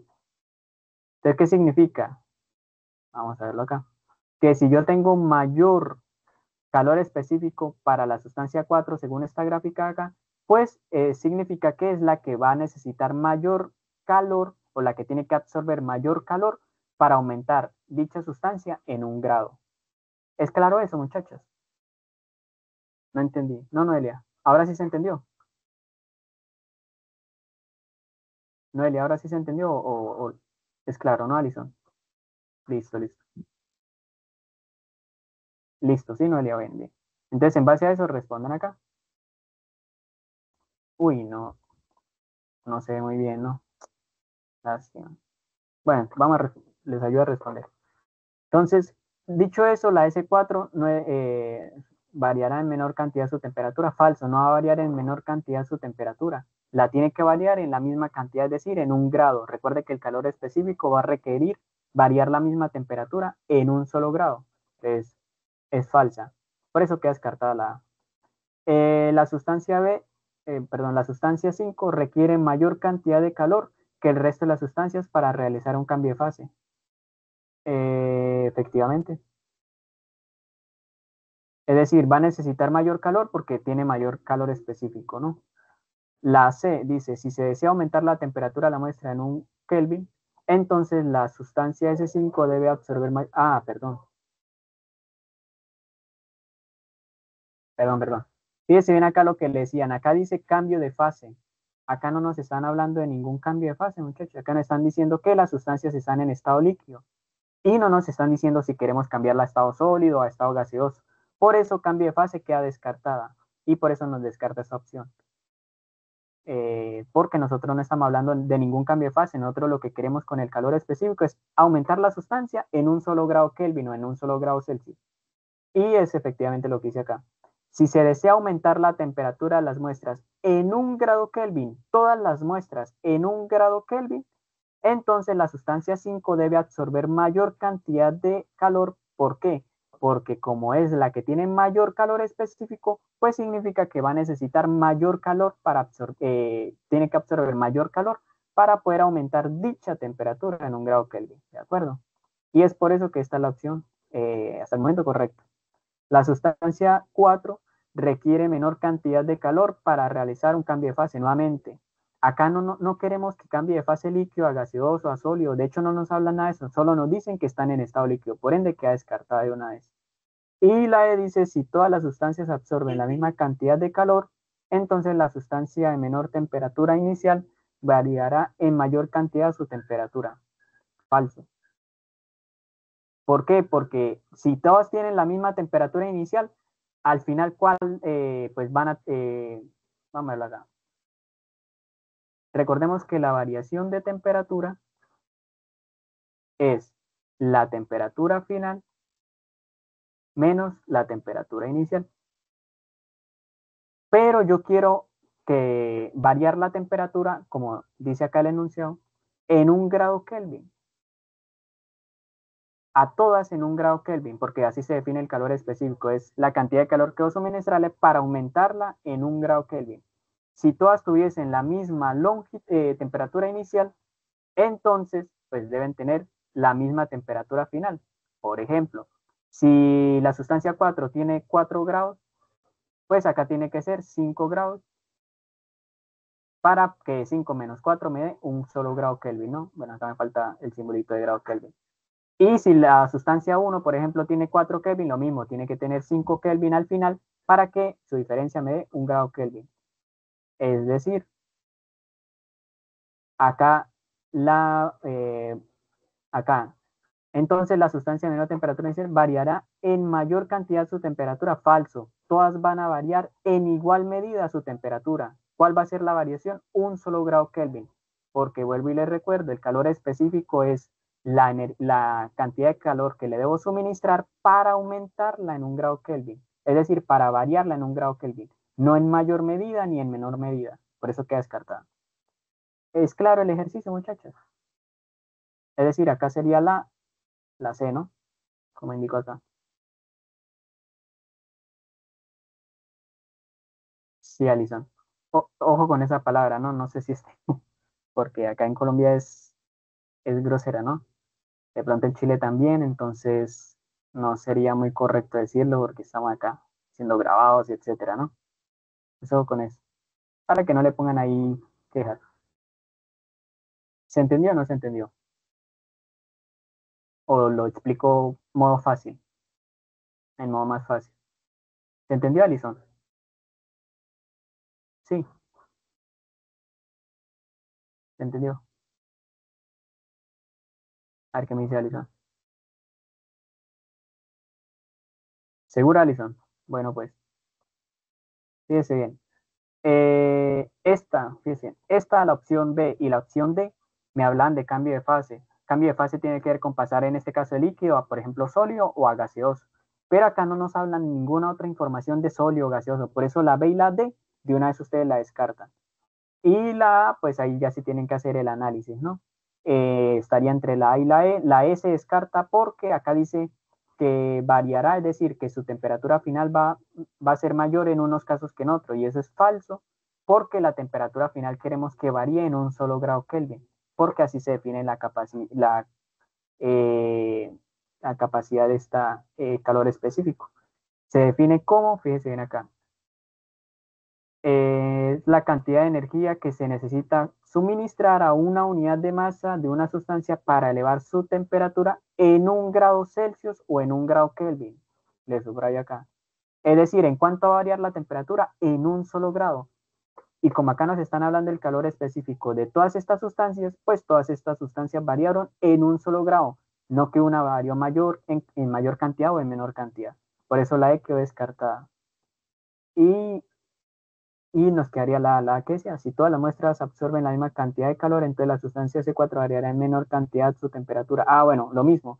Variará en menor cantidad y esta decía que variará en mayor cantidad. Falso, tiene que variar en la misma cantidad. ¿En cuánto va a variar? En 1 grado Kelvin. De esta manera quedan descartadas la B y la C por lo que hice cambio de, la B y la D por lo que hice cambio de fase y la A y la E porque dicen que va a variar su temperatura final. Entonces, así queda como más claro, ¿no, Alison, por ejemplo?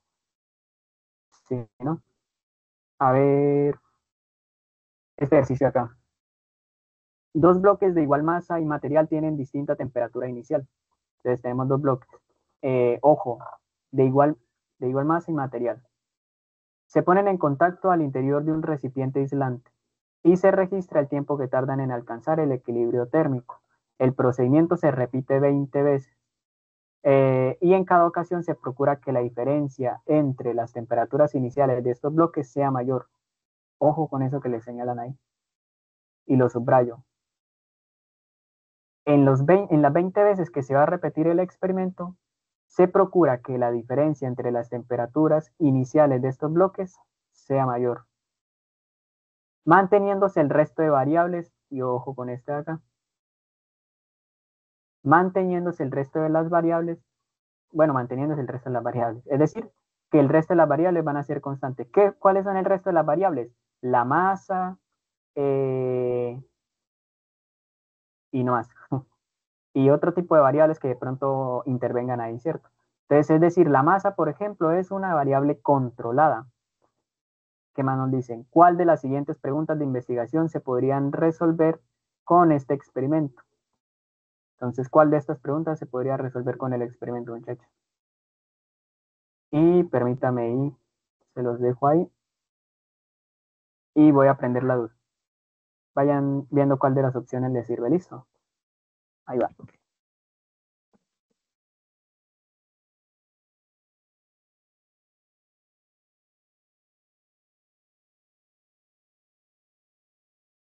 Aquí estoy.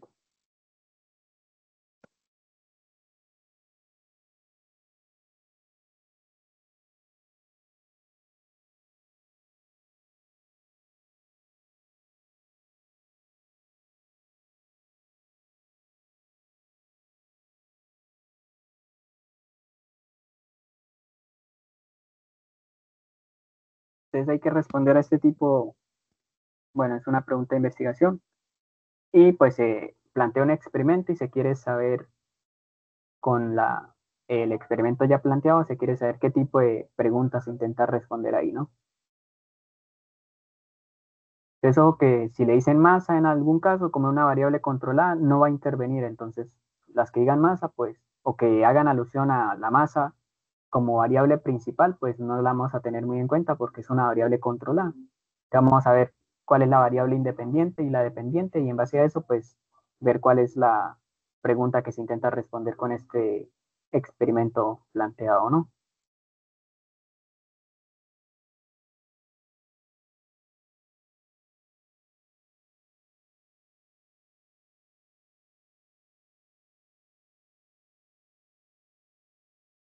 Ah, bueno, acá no le subrayé, estoy acá.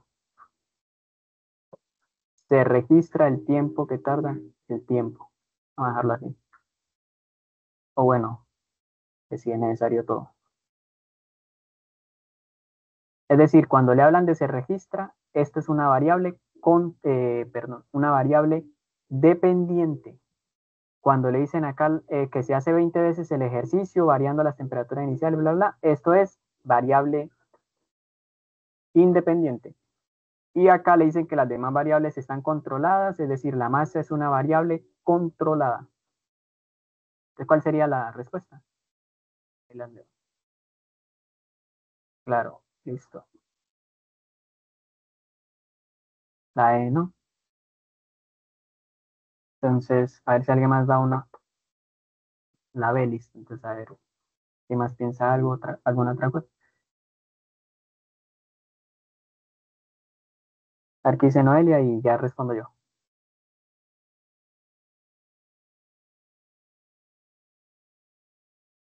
No pasa nada, Lisa. Vamos a verlo. También pienso que la B, pero ya. Está bien, se están confundiendo. Bueno, ahí intervengo yo. Vamos a verlo por partes. Dice, es el contacto la forma más rápida de transmisión de calor.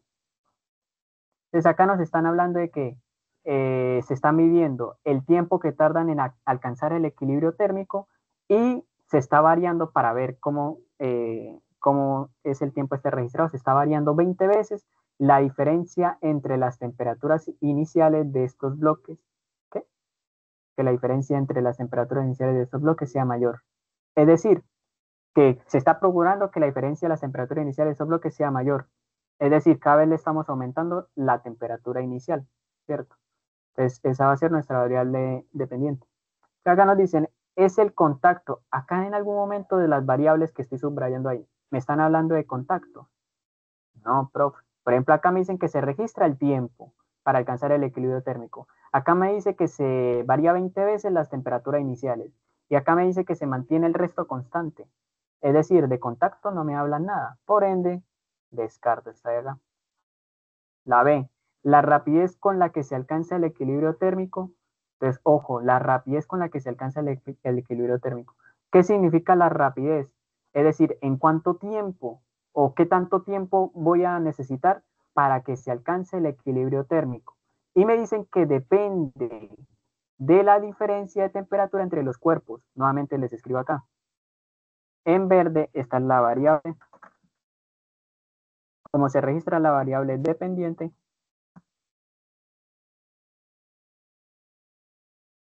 y espere, lo coloco acá en verde para que quede más claro cuando estén tomando sus apuntes. En verde esa es la variable dependiente. En azul estamos diciendo que esa es la variable independiente. Y se lo voy a colocar en azul para que cuando estén tomando sus apuntes quede más claro todavía. Y pues en rojo la variable es controladas. Es decir, acá me están diciendo que la rapidez, es decir, el tiempo que se va a registrar, va a depender de la diferencia de temperatura de los cuerpos, es decir, como lo había dicho, de la variable independiente. Recordemos que la variable dependiente depende de quién, de la independiente. Es decir, la opción acá correcta es la B. Vamos a descartar las otras. Solo se puede alcanzar el equilibrio térmico si los cuerpos se ponen en contacto al interior de un recipiente aislante. Ah, bueno. Es que yo no había leído acá, fíjense, acá dice que se ponen en contacto, ¿no? Sí. Y entonces no quedaría descartada de esa manera, sino que, fíjense, acá en la opcional le decían, es el contacto la forma más rápida de transmisión de calor. Entonces, esa no queda descartada por lo que diga contacto. No había visto que acá decía contacto, no me acordaba que iba. Eh, si a usted le dicen que el contacto, o sea, acá le están intentando preguntar, ¿es el contacto la forma más rápida? Entonces, para usted saber si es la forma más rápida, usted tendría que compararlo con otros tipos de transferencia de calor, es decir, los otros tipos serían por convección y por radiación. Y acá no nos dicen nada de eso, por eso es que queda descartada, porque como no nos están comparando para ver si la de contacto es o no más rápida, pues por eso queda descartada. Acá nos dicen, solo se puede alcanzar el equilibrio térmico si los cuerpos se ponen en contacto al interior de un recipiente aislante. No tiene nada que ver. Eso es irrelevante porque ahí no nos están mencionando ninguna de las variables que tenemos ahí. Por ende, queda descartada. La D. Si dos cuerpos a distinta temperatura no se ponen en contacto, pues como ahí dice que no se ponen en contacto y acá me dicen que están en contacto, pues esta ya me resulta irrelevante. Y de hecho el contacto fíjese bien, no está subrayado como una variable. Las variables son la independiente que está subrayada en verde, la dependiente que está subrayada en verde, la independiente que es la de color azul, y las otras son controladas como la masa y etcétera.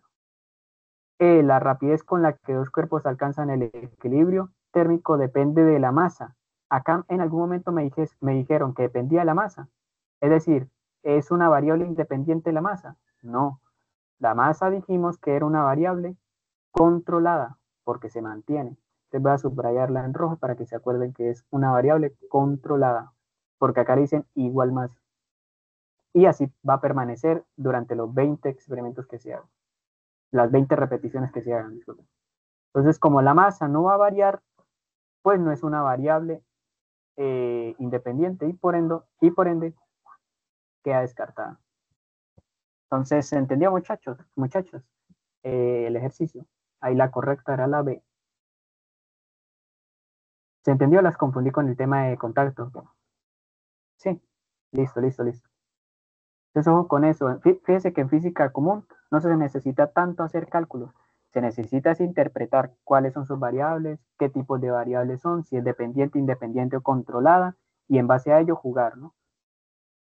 Si, bueno, es jugar con eso. Si le dicen que se registra, esa es variable dependiente. Si le dicen que es la que va a ir variando constantemente, esa es la independiente. Y si le dicen que se mantienen o que está igual o etcétera, eso es controlado. Listo. Vamos con el siguiente ejercicio, entonces, si no hay preguntas. Haré que no hay pregunta, ¿no? Dice, ¿cuál de las siguientes gráficas representa correctamente la relación que existe entre las escalas termométricas Kelvin y Fahrenheit? Ah, creo que el Kelvin no se le suele colocar el simbolito de grado. Por eso es que no se lo han colocado. No lo recuerdo bien. Sí, por lo general no se le coloca. Pero si ustedes quieren, borremos acá este simbolito acá. Que pues está, o sea, de poder se puede colocar para hacer alusión a que es grado Kelvin, pero solo con decir Kelvin ya se sobreentiende que es los grados, la temperatura. Entonces por eso sobra colocarle, es redundante, ¿no? A ver si me faltó en algún otro lado, ¿no? Listo. Entonces fíjense bien, nos relacionan, ya se me olvidó, nos relacionan los Kelvin con los Fahrenheit y nos están dando funciones.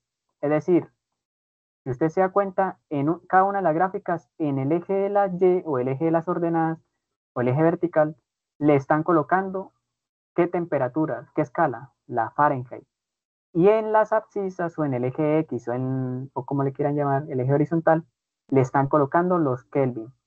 Es decir, si esto lo definimos como el eje Y y este lo definimos como el eje X, entonces cuando nosotros queramos ver las funciones, nos tiene que dar Y igual a X más algo, ¿no?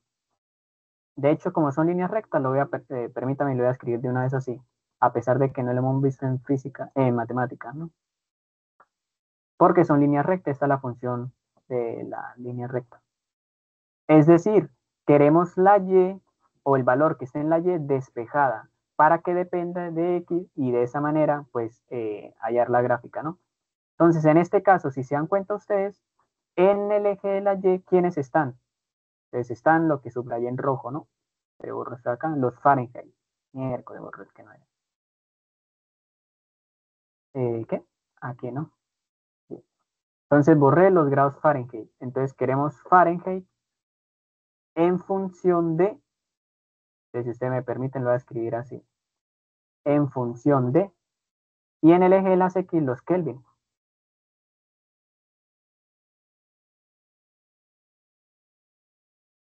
en el eje, eje de las X, los Kelvin.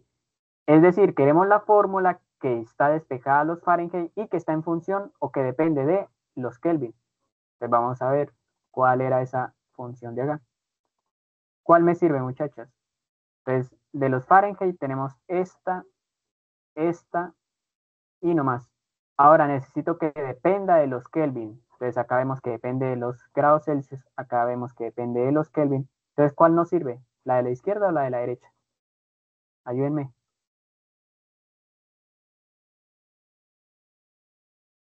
Ay,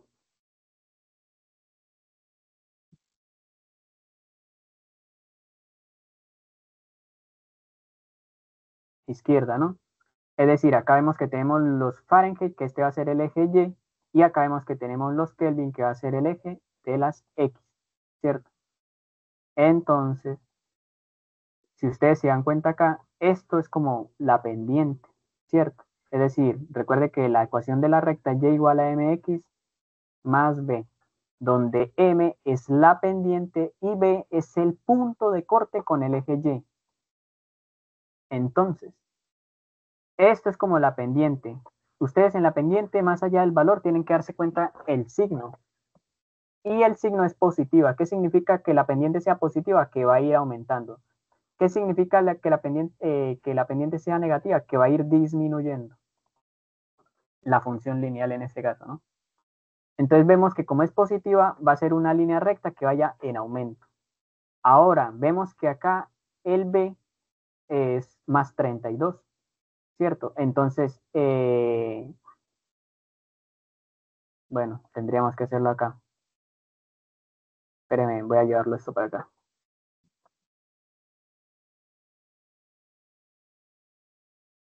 Y permítame, veo si se puede. Ahí está. Bueno, aquí. Entonces vamos a despejar de acá. Uy, vamos a despejar de acá. Esta fórmula un poco. Vamos a desarrollar un poco esta fórmula. Entonces, grados Fahrenheit es igual a 9 quintos de K. Fíjense que le estoy aplicando propiedad distributiva. Es decir, esto está multiplicando acá y está multiplicando acá. 9 por 273.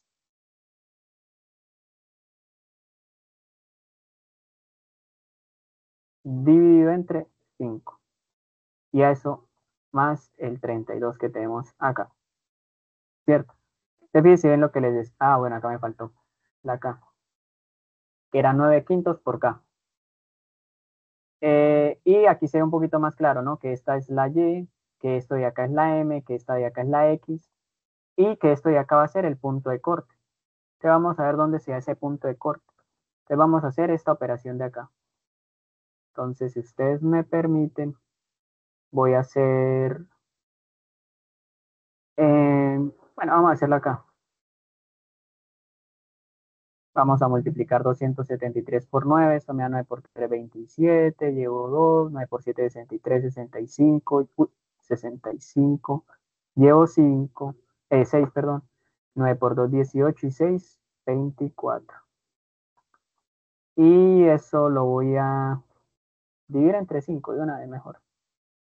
Entonces lo divido entre 5, agarro dos cifras, 5 que, tabla 5 que se acerca a 24 o por debajo. Eso sería, lo voy a colocar en azul. 5 por 4, 20, a 24, 4, bajo el 5. 9 por 5, 45, a 45, 0, bajo el 7. 5 por 1, 5, para llegar a 7, 2. Y aproximadamente es 491, ¿no? Y eso es negativo. Ahora, si yo tengo acá menos 491, menos 491, y le sumo 32, pues eso aproximadamente me va a dar 60, 59. Es decir, le sumo 261, 91, correcto. Es decir, esto es aproximadamente, porque no dio la división exacta. Veamos acá que quedó un residuo, ¿no? Pero no es necesario hacerlo tan preciso. Yo solamente necesito es que se den cuenta que el punto de corte, es decir, la B en este caso es menos 459, ¿cierto? Entonces la pendiente dijimos que era positiva. Entonces, como es positiva, la opción C queda descartada porque acá va decayendo. Es decir, esto solo pasa cuando la pendiente es negativa. Y estamos viendo que la pendiente es 9/5 y 9/5 es positivo. Entonces queda descartada la C. Ahora, el punto de corte es B. El punto de corte con respecto al eje Y es B, que es menos 459. ¿En dónde estaría entonces ese punto de corte? Es decir, recordamos, el eje Y hacia arriba tiene los positivos y hacia abajo los negativos. Es decir, acá cortó en un número positivo, acá cortó en un número negativo y acá cortó en el cero. Entonces, en base a eso, si el punto de corte nos dio en menos 459, ¿cuál sería la respuesta, muchachos? Entre la A, la B y la D.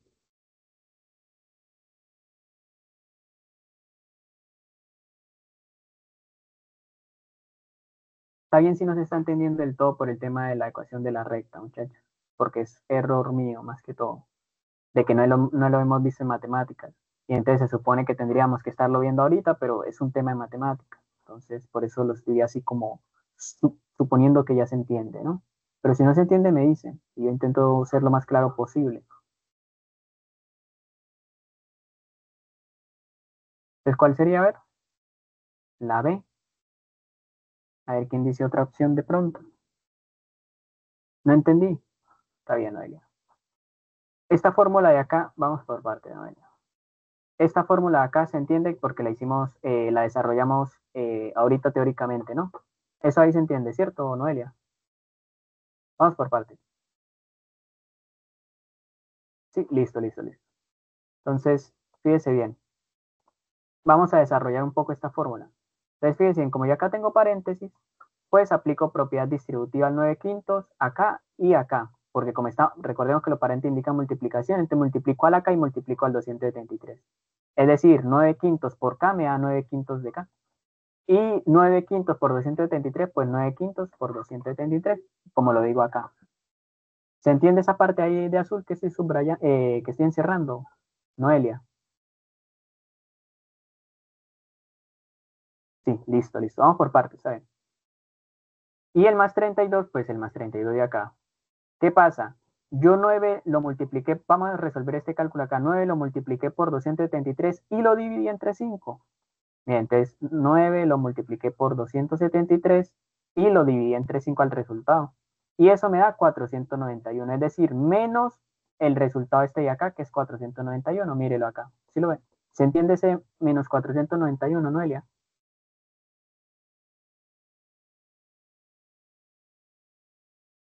Sí, listo, listo, listo. Y el más 32, pues lo sigo dejando ahí más 32. Ahora, como tengo menos 491 más 32, eso me da menos 459, ¿cierto? Y de esta manera lo que estoy intentando decirles es que me quedó, fíjense bien, me quedó que aproximadamente, porque me quedó un recibo, por eso no es exacto, aproximadamente los grados Fahrenheit, uy, los grados Fahrenheit es igual, fíjense esta fórmula acá, la estoy escribiendo acá, es igual a 9, voy a borrar un poquito esto, es igual a 9/5 de K menos este resultado que hayamos, 459. Es decir, si yo lo quiero comparar con la función de la recta que se define como y igual a mx más b, y es el grado Fahrenheit, x es la k, en este caso, los grados Kelvin. Y estamos viendo que la pendiente es esto de acá y que el punto de corte, que es lo que llamamos b, es esto de acá. Es decir, B se define como el punto de corte, es decir, donde usted ve el eje Y y ve dónde corta la función al eje Y. Entonces, en este caso, la pendiente nos dice que como es positiva, pues va a ir aumentando, por eso descartamos la C. Y como el punto de corte, en este caso me dio menos 459, pues significa que va a cortar al eje Y en uno de los puntos, pero tiene que ser negativo. Ahora la pregunta es, ¿en cuál punto es negativo? ¿En esta parte de acá que está arriba? ¿En esta parte de acá que está abajo? ¿O en esta parte de acá que es exactamente cero? ¿En dónde está negativo el punto de corte ahí? Noelia, ayúdeme. Sí, pero está bien, la ve. Pero se entendió. No tiene que hacerlo por presión, Noelia, no sé. Que claro, como no estamos acá presencial, yo no sé si están entendiendo realmente o no, ¿no? Pero segura que es la B. Listo, listo, listo. Entonces quedó más claro ya con esto, ¿no? Y acá les coloco entonces que este es el punto de corte con el eje Y. Punto de corte con el eje Y. Es decir, en donde la función corta al eje Y. Entonces, como es menos 459, que fíjese bien el número, no importa mucho, lo que importa es que nos dio negativo. Es decir, que tiene que cortar al eje Y en un número negativo. Y pues vemos que claramente solo corta en esta parte de acá. ¿Cierto? Acá está el negativo. Entonces, por eso la única opción correcta ahí es la B. Y borro esa acá un poquito. Y voy a colocar acá miércoles. A ver si me da el pulso. Ahí, por el amor a la. Esto va a ser punto de corte. Se lo señalo acá. Punto de corte. Porque ahí se corta la función, vuelvo y repito. Ahí se corta la función y el eje Y, es decir, ahí es donde corta la función al eje Y. Ahí está, para que quede más claro que el punto de corte es ese y como es negativo, pues la respuesta la B. Listo, vamos al siguiente ejercicio. 33. Pero no, como si ahora sí, pero no me haga dudar. ¿De qué le hice dudar? Noelia, con su primer prueba me saldré de la clase que en un rato tengo. Ah, está bien, Alison. Las que tengan competencia lectora se puede marchar, no hay problema con eso, muchachos. Espero que vean la clase grabada, por favor, para que no se atrasen en los ejercicios tipo padres que estamos resolviendo. Que me dijo que sí estaba segura que era la de. Ah, tiene que ser uno seguro en la vida, Noelia. A veces los profesores en la universidad le van a decir, ¿estás seguro? Con cara de bravo. Y uno como que, uy, no, profe, ya con esa cara, pues creo que no. Y en realidad sí está en lo correcto, solo que a los profesores les gusta llevar al límite a los estudiantes, ¿no? Listo. Eso es. O sea, no se tiene que dejar intimidar. Usted tiene que estarse, y en la vida, no solo con los profesores, en la vida, usted no se tiene que dejar intimidar por nadie porque les dijo algo, porque tiene, porque no tiene. Ustedes tienen que estar seguras de ustedes mismas y de su criterio y de todo su pensamiento lógico que hayan adquirido en base a las definiciones de todo lo que han aprendido. Pero bueno, eso es filosofía. Vamos con lo que importa acá, que es la física. Dice, 7 láminas cuadradas de cobre, espera el tiempo, 15 minutos. 7 láminas cuadradas de cobre tienen, esperen la hora, ¿no? Así a las 6, a las 6. O sea, 6, 2 horas en Chile, ¿no? Repito, 7 láminas cuadradas de cobre tienen distintas áreas e igual grosor. Entonces tienen distintas áreas y el mismo grosor. Entonces, ojo con eso. El cual se puede considerar despreciable. Es decir, ¿qué se considera despreciable? El grosor. Entonces, ¿qué es lo relevante aquí? Sí, tiene un grosor, pero es muy mínimo, por eso se dice que es despreciable. Entonces, ¿qué es lo que importa acá? Distintas áreas. Esto que estoy subrayando. Ahí. Entonces, y otra cosa que también es importante acá, que las láminas son 7 láminas y todas son de cobre, es decir, que tienen el mismo material. Inicialmente todas las láminas tienen igual temperatura. Entonces, inicialmente tienen este de acá. Es decir, la temperatura inicial es igual en todas las 7 láminas. Y son colocadas en cada una en un horno hasta que todas aumentan en 40 grados su temperatura. Entonces, lo vemos acá en la tabla. Tienen una temperatura inicial igual. La temperatura final coincidió y es igual. Y dice hasta que todas aumentan en 40 grados. ¿Qué significa? Que si yo a 50, que es la temperatura final, le resto la temperatura inicial, eso me da 40 grados. Es decir, que aumentó, tenía 10 y le aumenté 40, eso significa que la temperatura final es 50. Para que lo tengan en cuenta ahí, ¿no? Eso significa aumentar 40 grados su temperatura. Listo. Y me dicen las láminas 1 a 7 y las superficies que son diferentes, las superficies iniciales. Por eso acá nos decían distintas áreas. Dice, cuando las placas alcanzan los 50 grados, es decir, cuando alcancen su temperatura final, se registra la superficie de cada una para determinar la variación que experimentó. Ojo con esta palabra.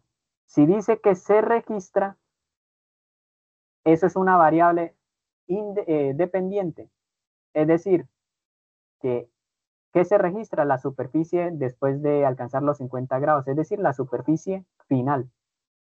Entonces, la superficie final se registra. ¿Qué significa? Que es una variable.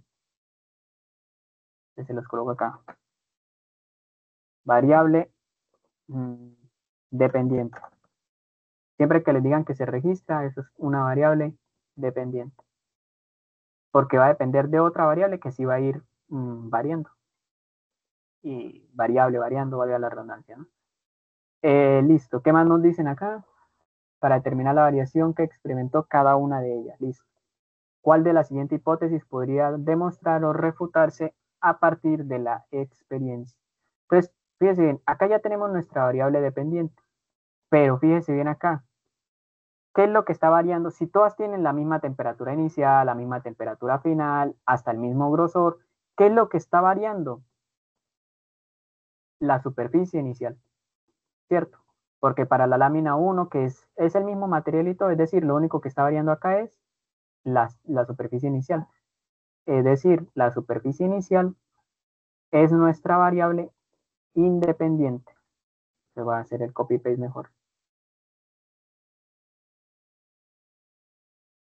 Y acá coloco independiente.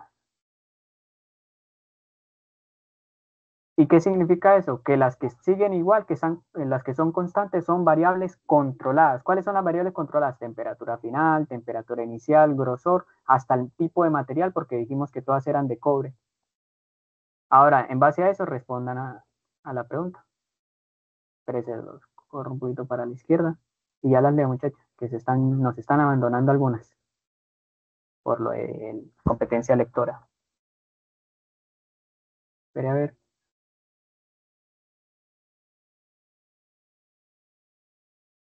Que me hacen. Cuídese. Linda noche. Igual Alison. Bueno, ya se fue. Si le pasa eso que se asusta, no es Navy, con lo que dice el profesor. Superficie.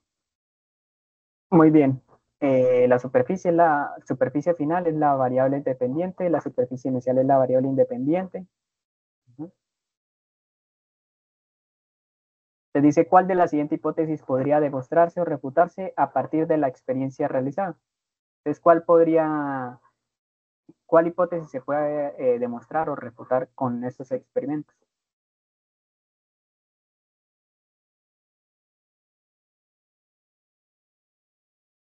Pues vamos a hacerlo porque ya no hay tiempo. Les voy a ayudar. Se dice, a un mismo cambio de temperatura, las láminas de igual superficies tendrían igual dilatación. Entonces, fíjense, acá les están definiendo que las láminas de igual superficie. ¿Las láminas tienen igual superficie en esta tabla de acá? No, todas tienen diferente superficie. Es decir, si acá nos dijesen que tienen igual superficie, pues yo acudiría en la tabla a ver cuáles tienen igual superficie para poder hacer la comparación o esto que me están diciendo acá. Pero como no existe, todas las láminas tienen diferente superficie, pues por ende queda descartada. Es decir, esto no se puede responder, esta hipótesis. Con este experimento no se puede responder porque no hay superficies de láminas con igual superficie, todas son diferentes. Entonces, descartada. B, a un mayor aumento de, a un mayor aumento de temperatura, ¿qué? A un mayor aumento de temperatura, mayor será la dilatación de las láminas. Entonces, acá, si se dan cuenta, la temperatura aumentó en 40 grados. Es decir, en todas aumentó 40 grados. No nos están diciendo que si aumenta más la temperatura, no nos están diciendo que en algunos casos no aumenta tanto o disminuye o aumenta un poco menos. Entonces, por ende, esta no se puede responder, porque no nos hablan de aumentos de temperatura, no nos hablan de mayor aumento de temperatura. De hecho, el aumento de temperatura fue igual, por eso acá el mayor nos descarta la opción. La C, el material del cual están hechas las láminas determina la dilatación que estas tendrán. Ahora, como el material es el mismo, eh, pues eso no me determina la dilatación. ¿Qué me va a determinar la dilatación? Lo que mida yo en la superficie final, ¿cierto? Y con la superficie inicial que le estoy colocando hago la resta y ahí determino la dilatación. Es decir, esa queda descartada porque el material es el mismo. A un mismo cambio de temperatura de las láminas, perdón, a un mismo cambio de temperatura, las láminas de mayor superficie tendrán mayor dilatación. Ah, amigo mío, aquí me están hablando de mis dos variables. La variable dependiente, que es la superficie final, la variable independiente, que es la superficie inicial, y con estos dos valores yo calculo mi dilatación superficial. ¿Que cuál es, profe? Les recuerdo, superficie final menos la superficie inicial. Es decir, qué tanto se dilató, qué tanto aumentó de tamaño. Y esta sería la respuesta correcta. ¿Por qué? Porque un mismo cambio de temperatura, recuerde que todas aumentaron en 40 grados, muy bien. Las láminas de mayor superficie, entonces vamos a verlo, ¿no? Efectivamente. Si yo, por ejemplo, en esta ecuación de acá digo, espérese.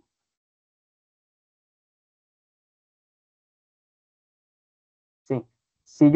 Bueno, si yo, por ejemplo, digo que la superficie es tanta, bueno, vamos a ver la otra opción a ver si nos descarta eso. La temperatura inicial de las láminas determina el cambio de superficie. No, fíjese bien, la temperatura inicial es 10 y eso no nos va a determinar ningún cambio de superficie porque es una variable controlada. Entonces queda descartada. La E queda descartada. Y ahora sí lo que les intenta decir. A un mismo cambio de temperatura, las láminas de mayor superficie tendrán mayor dilatación.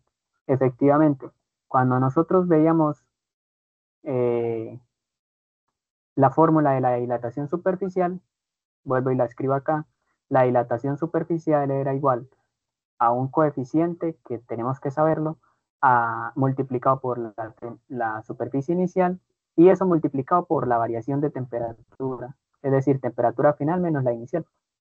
¿Cierto? Que le voy a escribir como delta T porque es la temperatura final menos la inicial. Entonces, en esta fórmula de acá, si nosotros decimos que S1 es mayor, que S0, perdón, es mayor, dicen acá, si yo digo que S0 es mayor, ¿qué va a pasar con esta delta S? Es decir, con la dilatación superficial. También va a ser mayor. ¿Por qué, profe? Porque esto es directamente proporcional. Caso contrario, que me apareciese algo de este estilo. Si esto estuviese en el denominador, entonces yo diría que al aumentar esta, pues esta va a disminuir. Esto es inversamente proporcional. Pero este no es el caso. El caso acá es que una está en el numerador y en la otra también. Es decir, una va a ser directamente proporcional a la otra. Si yo a este número de acá lo multiplico por 1.000.000, pero después lo multiplico por 10.000.000.000, pues al ser mayor, la multiplicación va a ser mucho mayor todavía. Y por ende, se justifica que a un mismo cambio de temperatura las láminas que tengan mayor superficie, es decir, entre más superficie tengan, pues como la temperatura, la diferencia de temperatura es la misma, pues significa que se va a dilatar mucho más, porque ese sub cero es directamente proporcional a delta S. Y se los escribo acá en palabras. Eh, la dilatación superficial es directamente proporcional a su superficie inicial. Ya lo arreglo que está yendo ahí todo.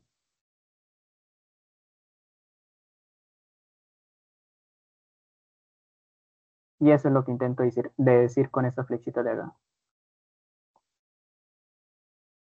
Y es justamente la hipótesis que queremos comprobar o refutar, ¿no? Que a un mismo cambio de temperatura, las láminas de mayor superficie, es decir, entre mayor superficie, más grande sea la superficie inicial, pues tendrán mayor dilatación.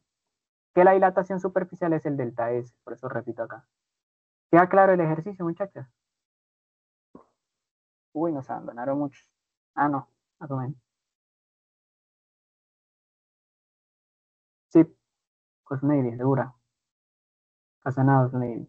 Tengan miedo de si no quedó claro, yo lo explico de otro modo. Listo, listo. Entonces vamos al siguiente ejercicio a ver si nos alcanza el tiempo. Eh, Vamos a ver acá. Y acá, uy, ¿cómo así? Nos faltan 2, 4, 6, nos faltan 7 ejercicios. Bueno, creo que para la otra clase los resolvemos. Vamos a hacer este y ya nos vamos. O tienen que irse todas a competencia lectora. O dejamos estos ejercicios para la siguiente clase, muchachos.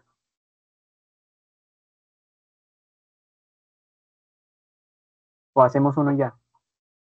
A ver qué me dicen.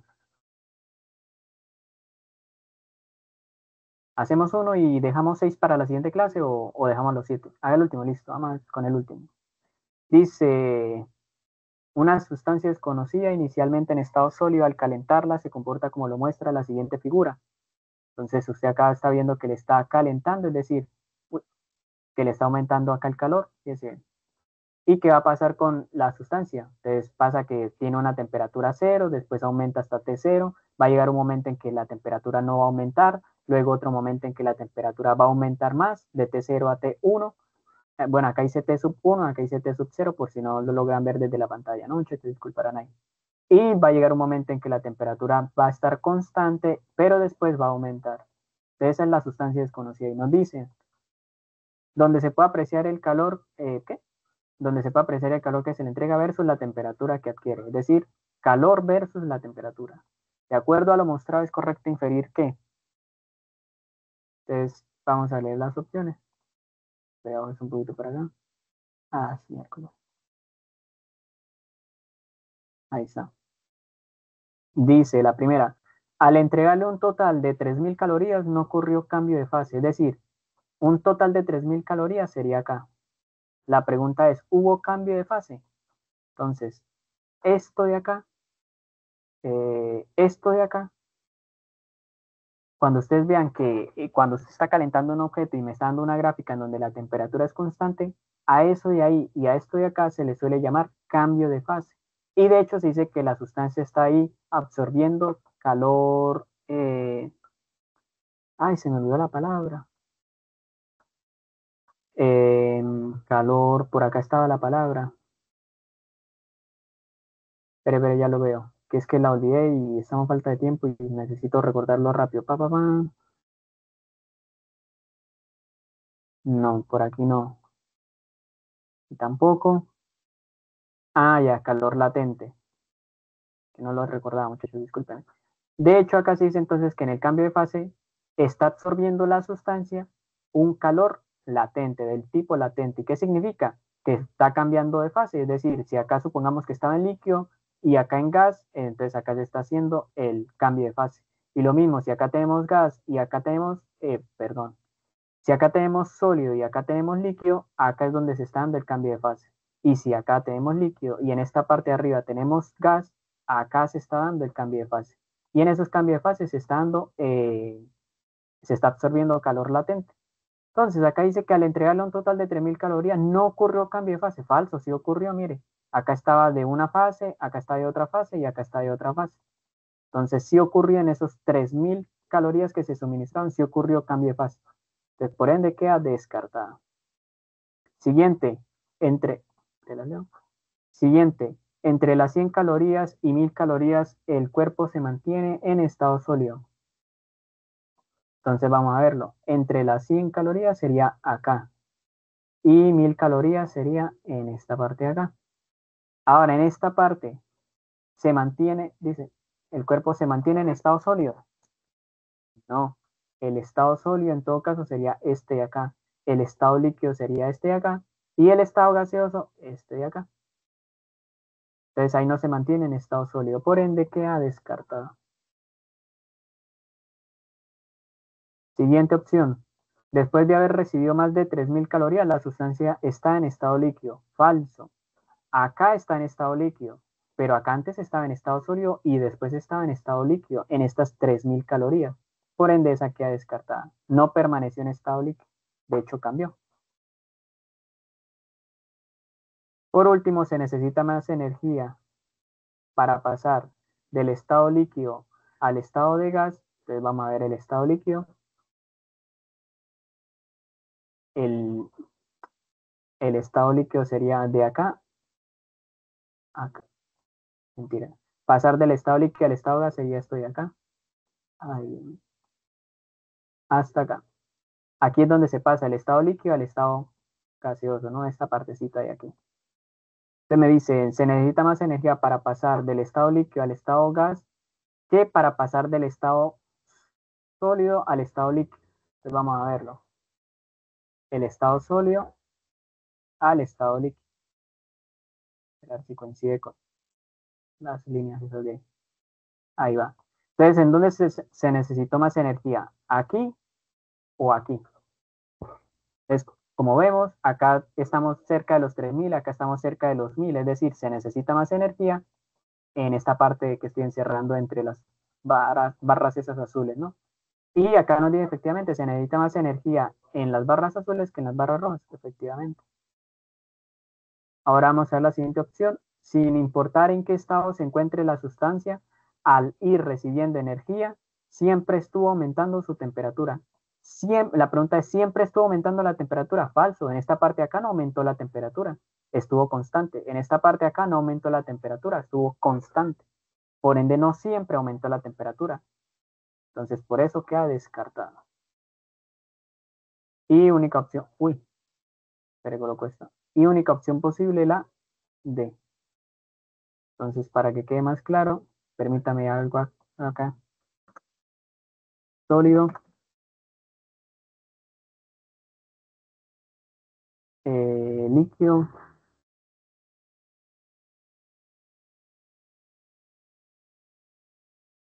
y gaseoso.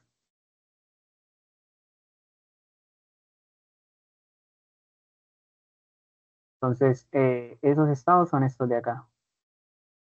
El sólido, el líquido y el gaseoso. Y entonces ahí le hago la flechita y ya se los coloco ese texto en verde para sus apuntes. Lo hago yo ahorita, yo siempre acomodo los apuntes minutos después de que terminemos la clase, ¿no? Entonces es para que se acuerden ustedes que es el estado sólido, es el estado, la parte del estado líquido, es el estado gaseoso. Y cuando queremos pasar de líquido a gas, efectivamente se necesita mucha más energía que para pasar de sólido a líquido, que es esta parte de acá.